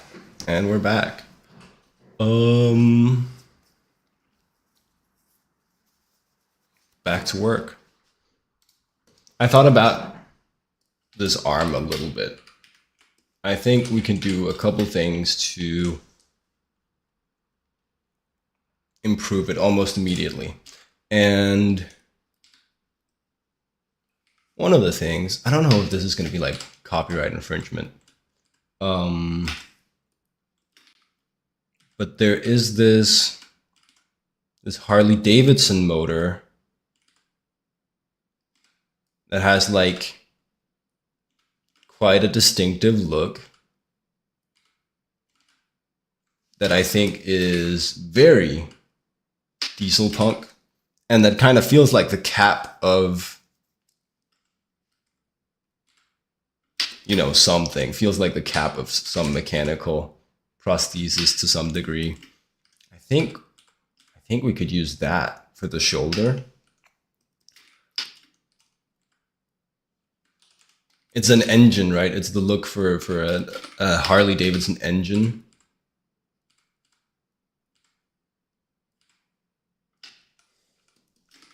And I think, I mean, obviously the strength of using specific parts that already exist like this is, you know, they're going to be diesel pump. You know that they're made to process fuel. They're made to be functional for an engine.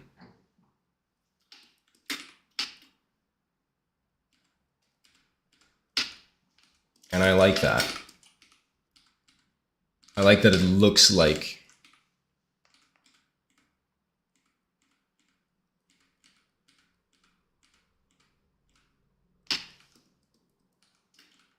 an engine.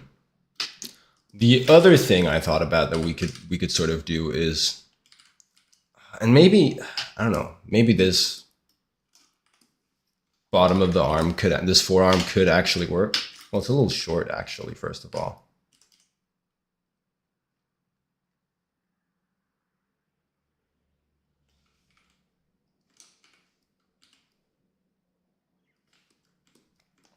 Also, there's something about this joint here that feels a little bit flimsy to me. And so what was my thought? My thought was maybe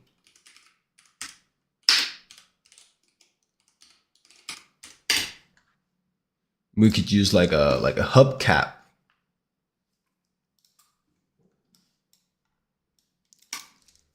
But find like a somewhat atypical hubcap. So it doesn't necessarily immediately read like hubcap, but it does have the feeling of it. That's kind of the,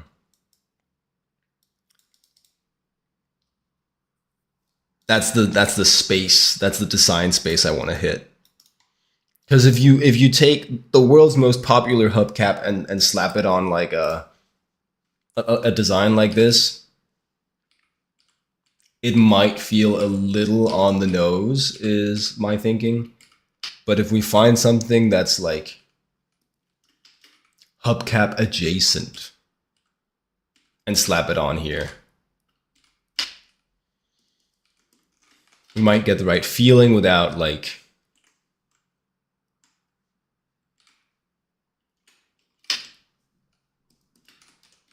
we might get the sense of motor vehicle without getting the sense of slapping a hubcap on the on the arm.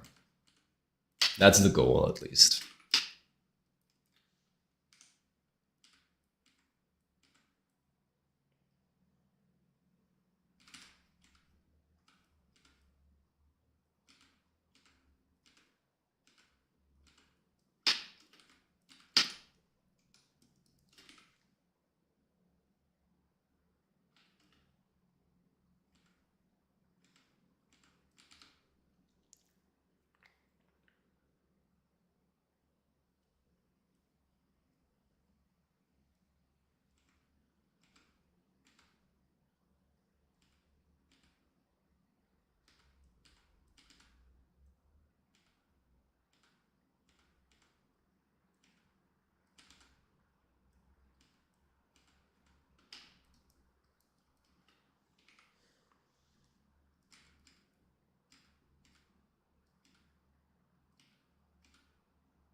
See, how does that feel?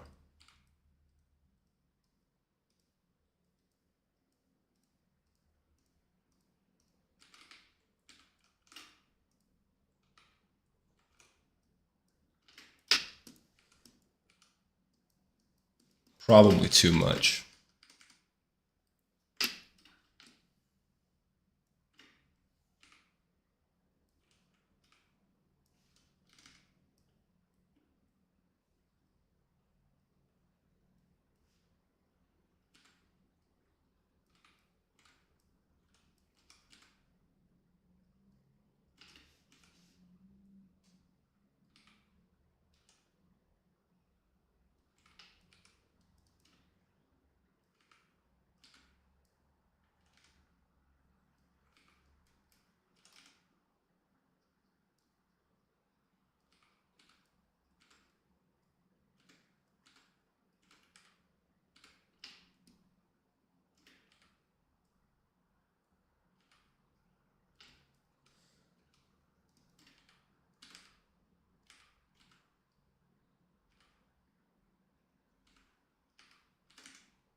I don't know, but you get the idea. There's a round object. There's a round cap there. It also signifies that it's like a hinge joint, right?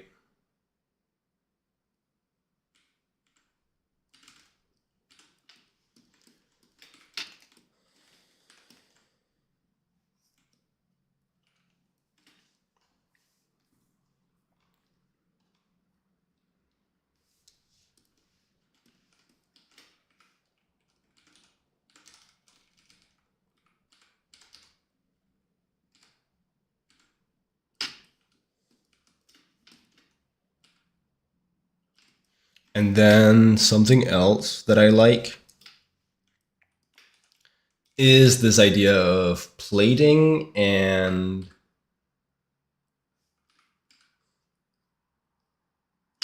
like a skeleton underneath.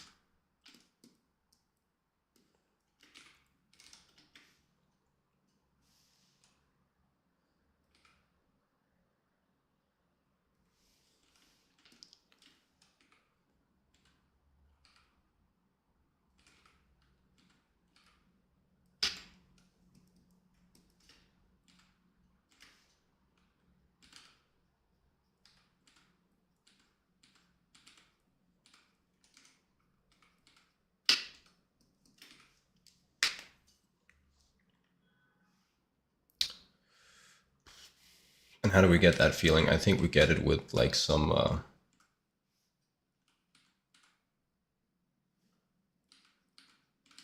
lightweight steel.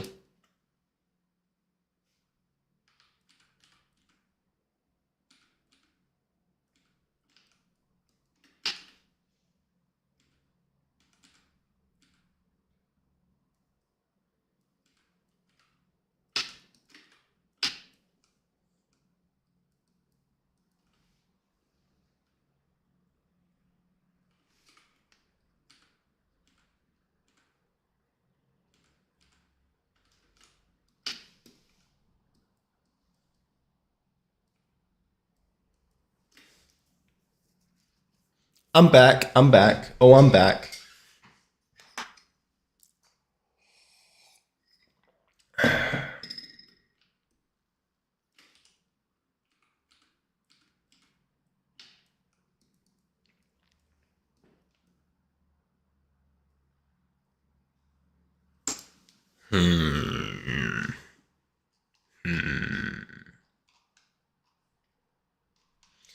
Grumble, grumble.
I don't know, man. This one's tough. This one's tough.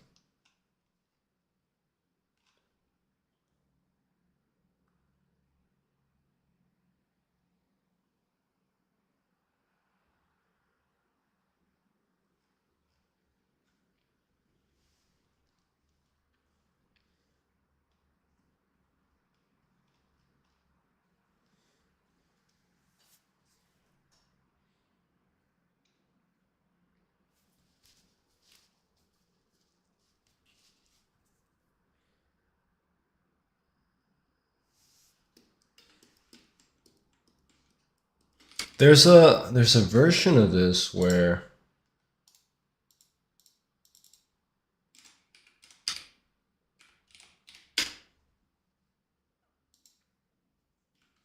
and maybe let's just get okay, so let's get the base design in here. First of all,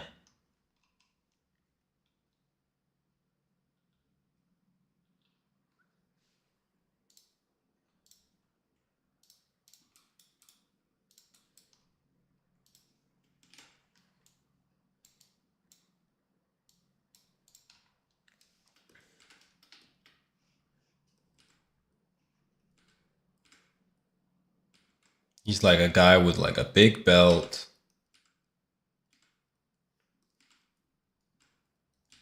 baggy pants.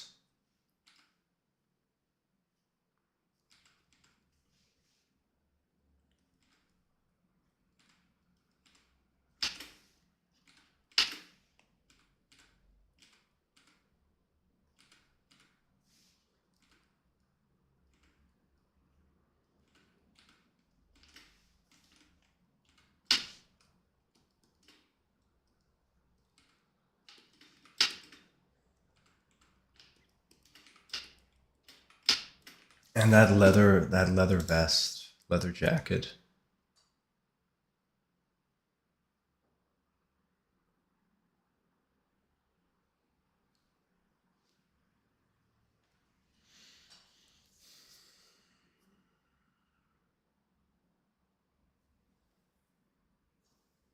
All right, let's figure that out later, actually, because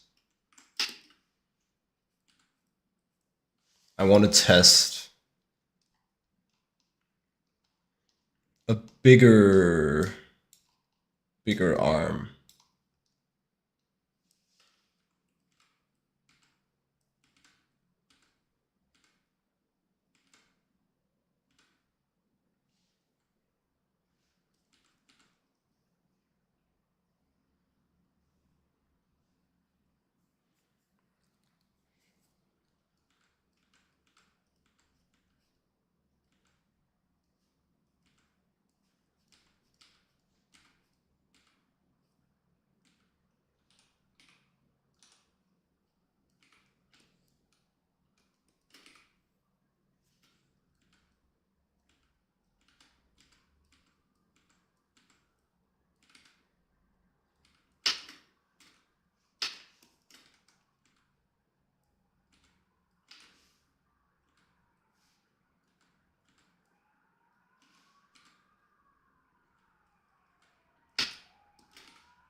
And then knucklehead on here.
A favorite song I discovered this year.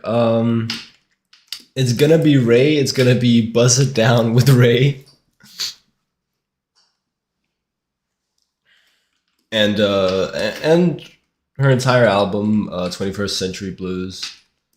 Um, that was a big one for me this year.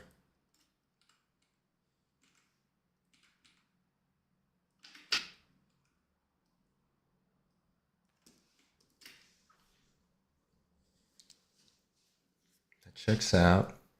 Uh,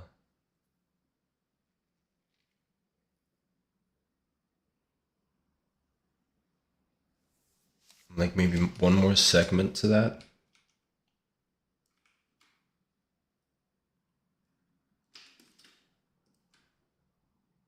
And I'm trying to think of others. Are there any others? That was a big one.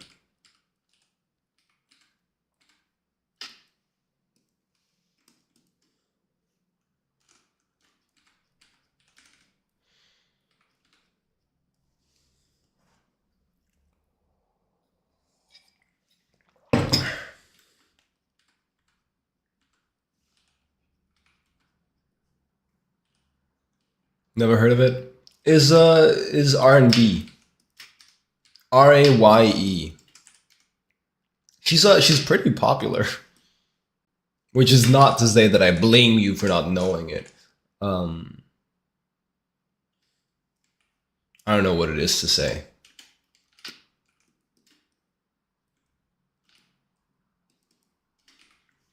Boop boop boop. Yeah, that's fine. Um, and then we gotta have some amount of this shit where it's like actually looks like a motorcycle engine.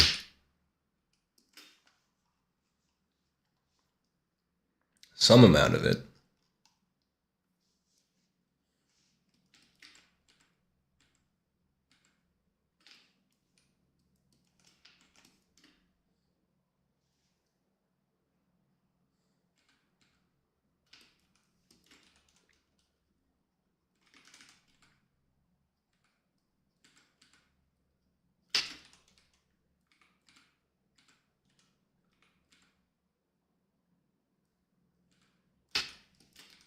I don't know what else music did I discover this year. I think I listened to a lot of stuff that I already did. Um, the new No Worries record, Why Laud. That one's really good. Listen to that one a lot. Um,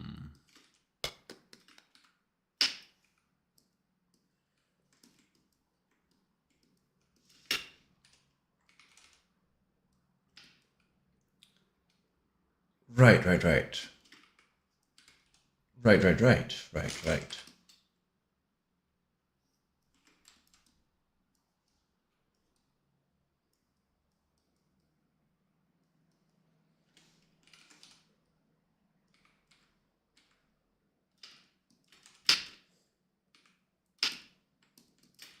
"505 Arctic Monkeys."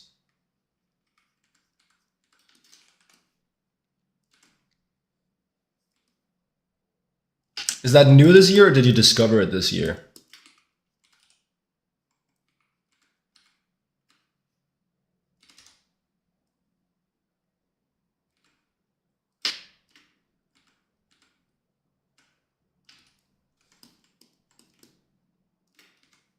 I like Arctic Monkeys. There was a time I really listened to it a lot.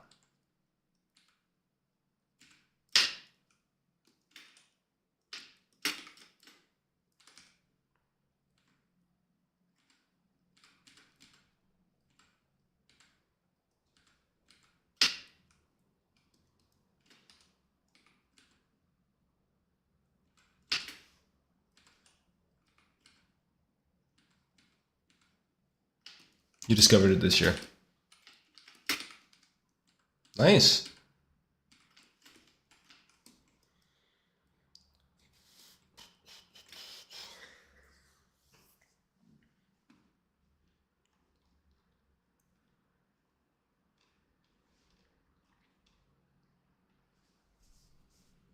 What even is that look?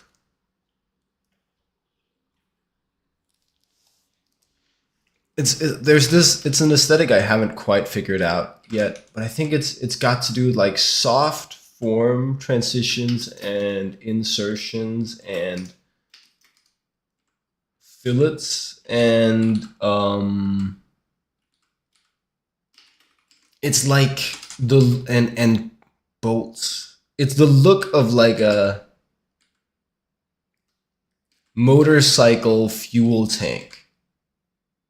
I'd like to be able to freestyle something that kind of has that same form language.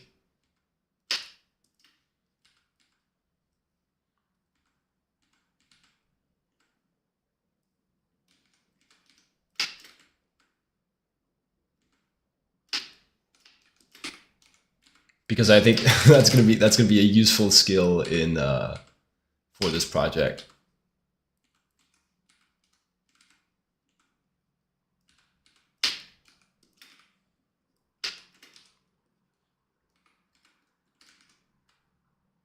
Yeah, it is the shit. It's like a bunch of like soft form insertions.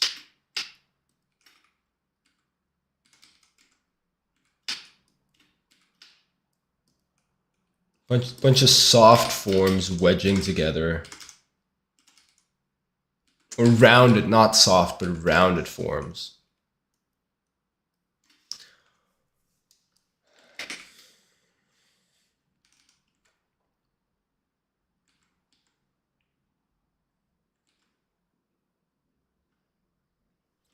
I think if I get a little bit better at freestyling that, that's going to help the prop designs of the project.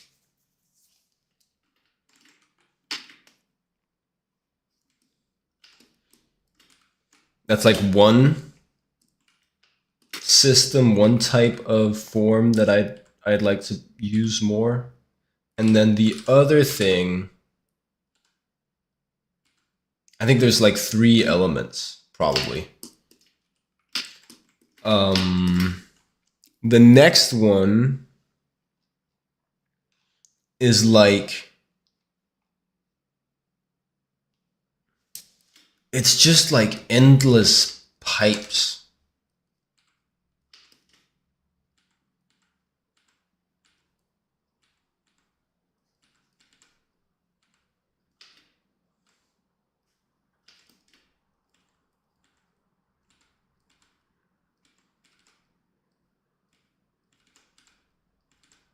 I gotta get better at drawing endless pipes.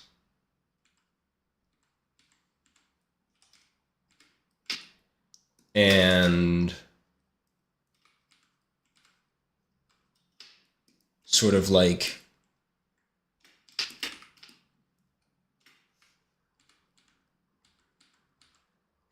well, yeah, it's not supposed to be steampunk. It's supposed to be a diesel punk, right?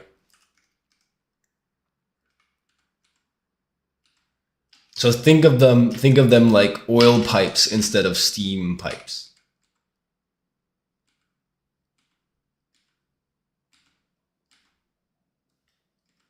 Endless pipes and girders and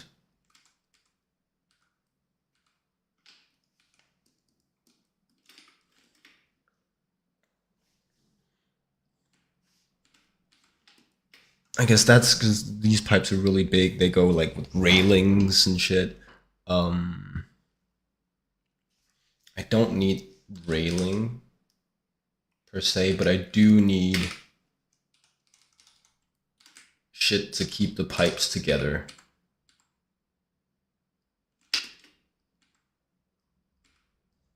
I do need like structuring, scaffolding.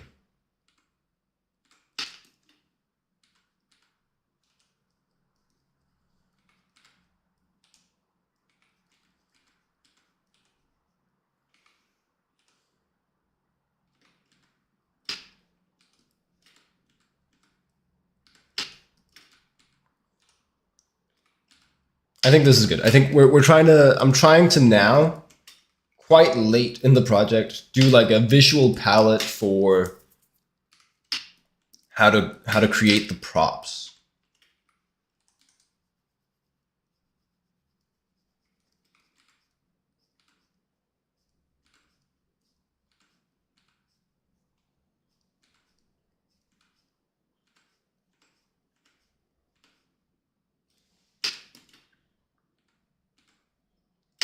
And when we draw endless pipes, I'm just learning. Sometimes you can do cross pipes or like outlets from those pipes.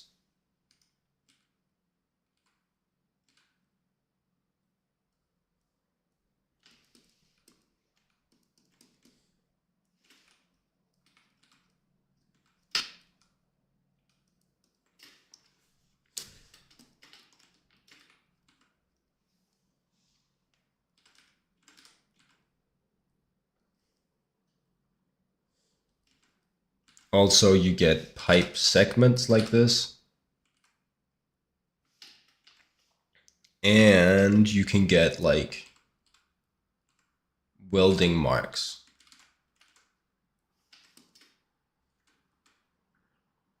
Depending on the construction of the pipe.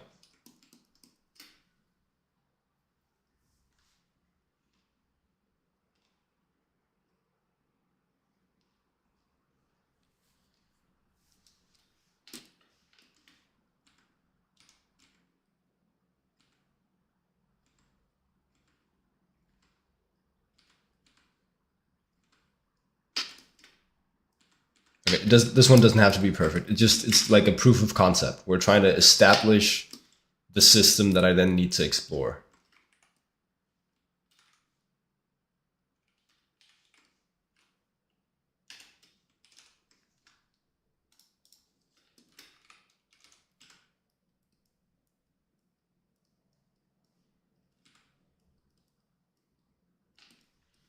Endless pipes.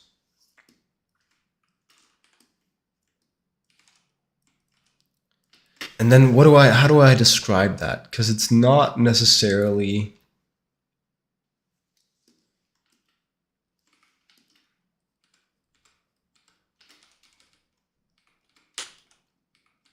Maybe we just call it like motorcycle engine.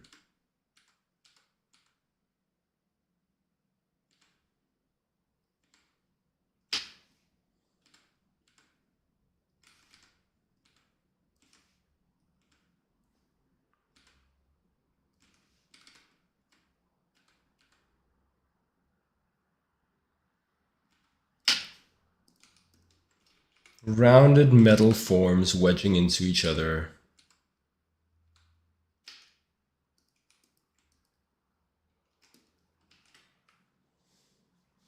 Bunch of shit with bolts.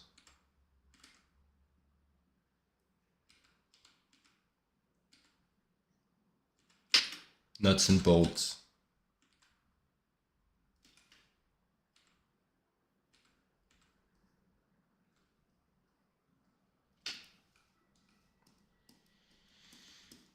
Yeah, call it motorcycle engine.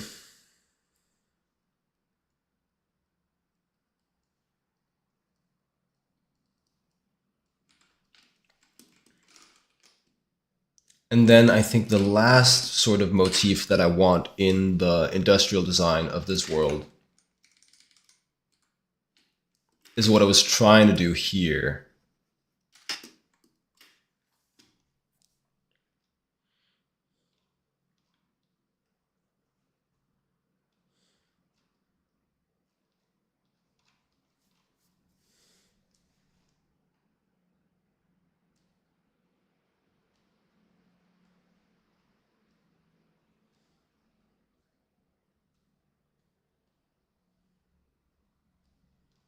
Which is...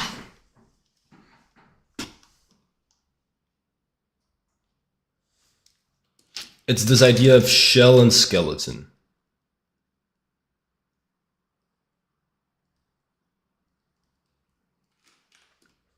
And it's just a little bit difficult for me to do, but I think I believe in the design idea.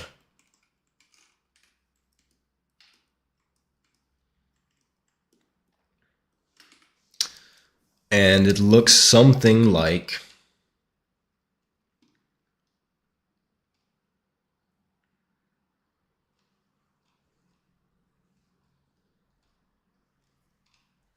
and I need to find a method to do that well, consistently. But I think it's something like you draw a couple simple forms.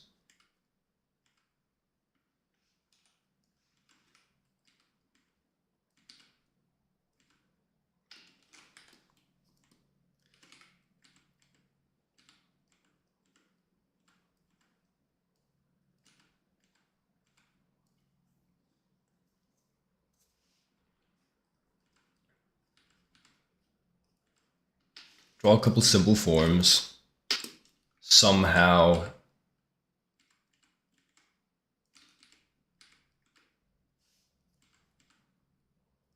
bending in relation to each other. A simple form, a couple of simple forms that are actuated in relation to each other. And then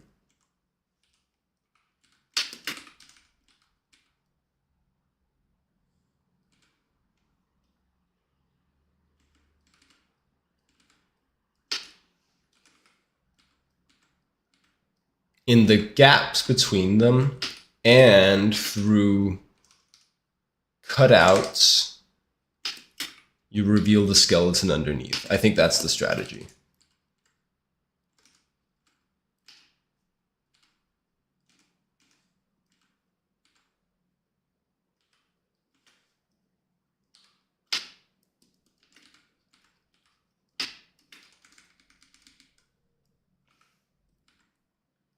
And let's just make that cutout a little bit bigger so we're not tangenting.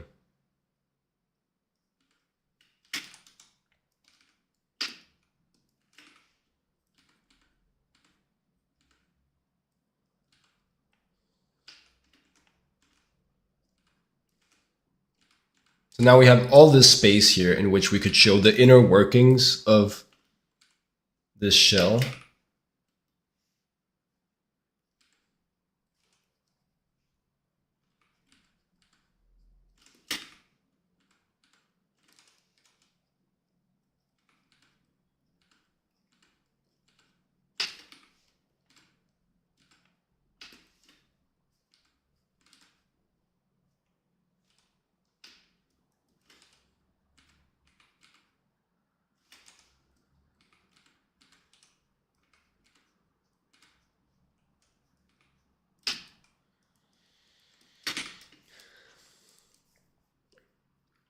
And then I just need to learn a system for drawing the skeleton, because that's more complex.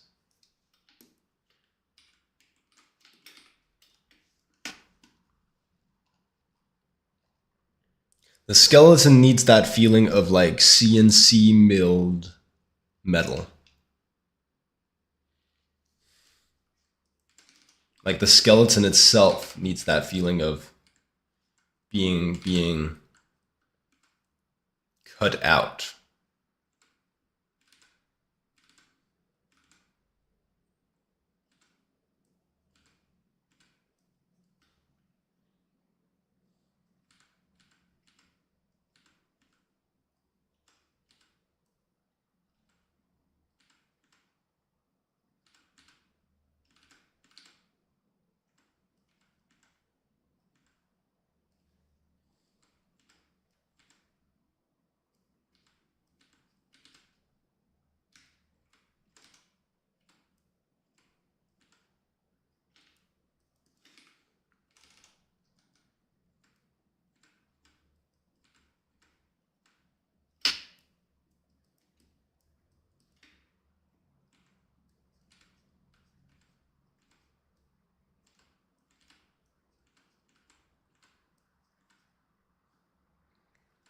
Still need to be a little bit better at yeah. Okay, this is the proof of concept. These don't need to be perfect, but these are the ideas. I think that's a little bit complex.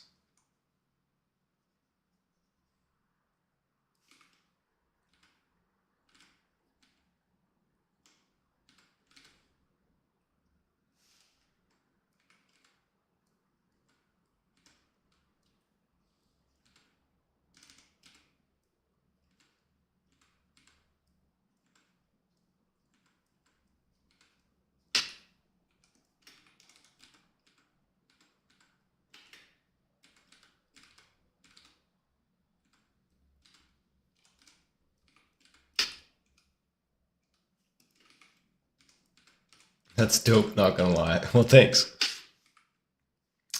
Um, Thank you. Appreciate it.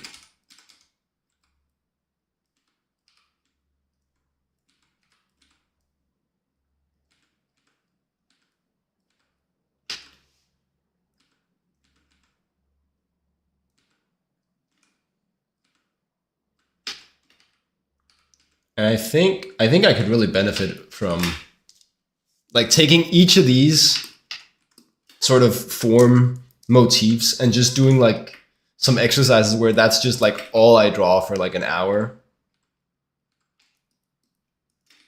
I think actually that might be what we do on tomorrow's stream.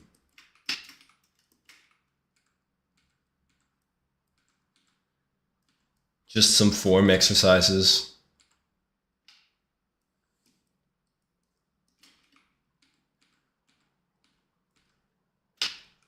This one's definitely tricky. It's the one where feel like I have the least of an idea of how to do it. I feel like this one I learned a system pretty quickly. Rounded form transitions, fillets, nuts and bolts. This one, at least I know where to go to find the reference. This one here is a little bit tricky. Well, we'll get there, but it is a little bit tricky.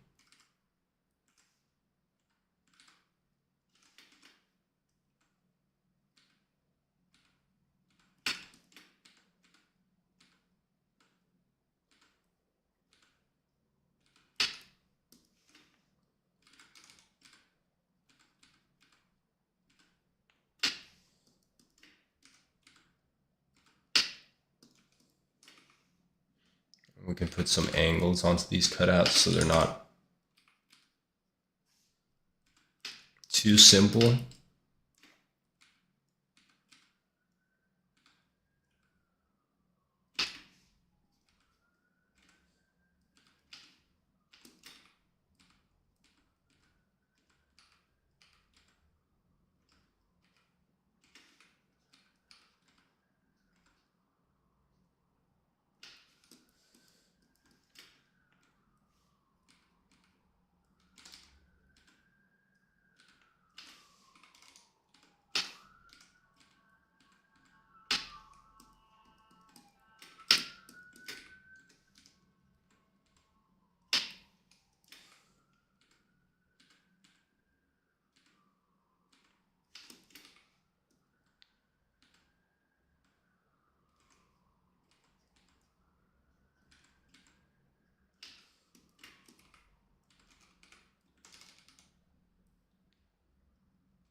It's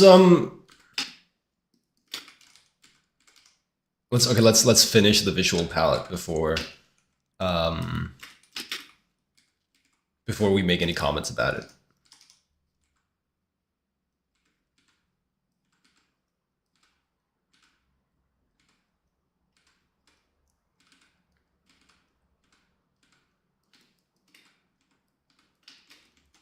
It's been 2 hours already? Yeah. Well, 3 for me. Soon.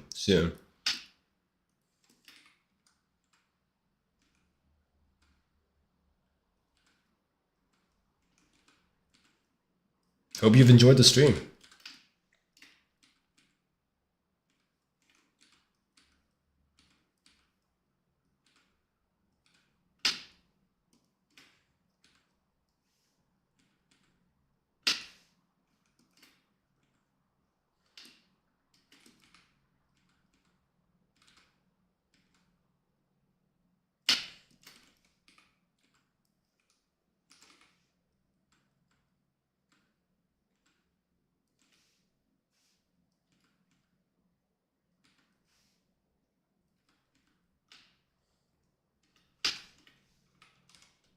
Heck yeah. That's the right answer. Happy to hear it.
Okay. I guess we're not actually quite done.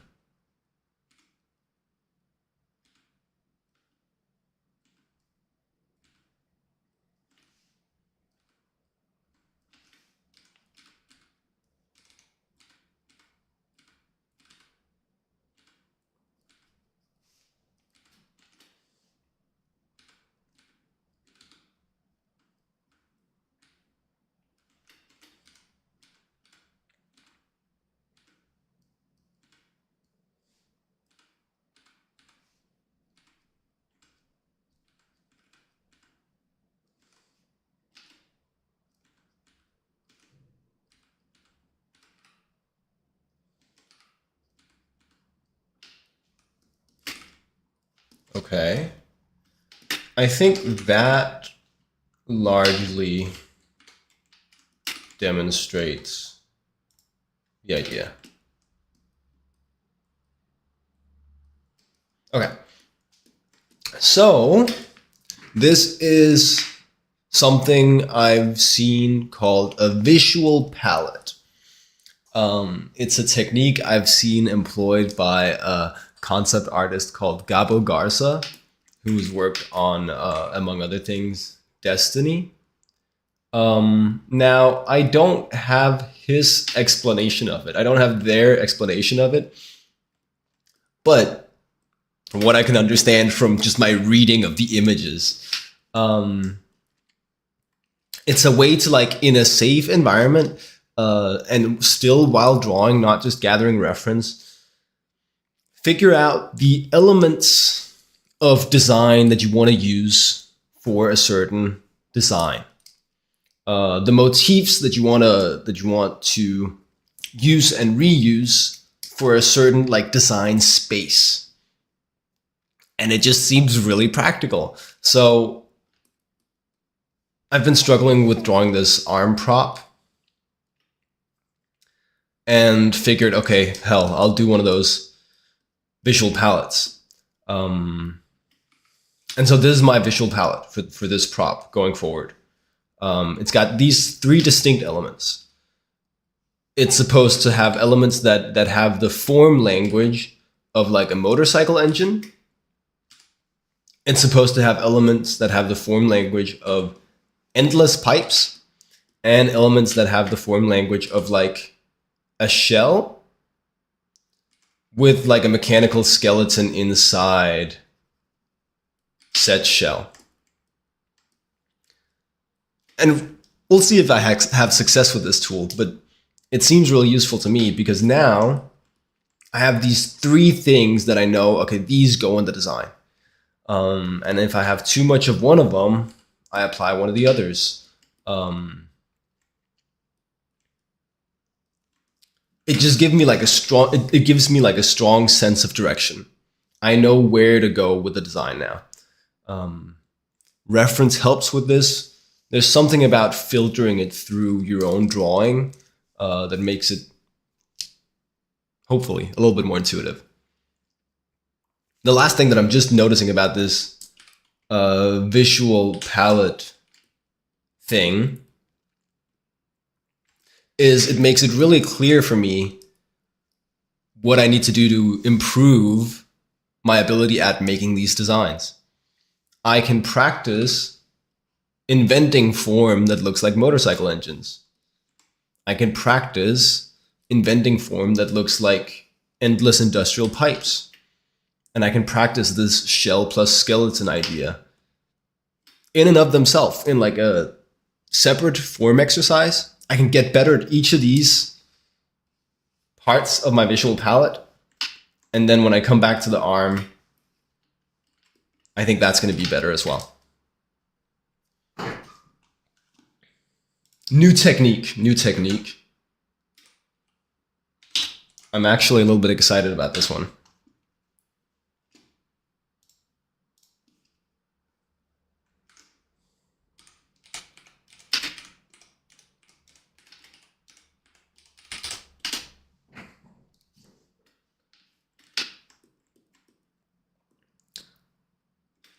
Because what that solves is, when I first tried to design this guy, I did all these arms here. And you can tell that I'm just kind of aimlessly going all over the place.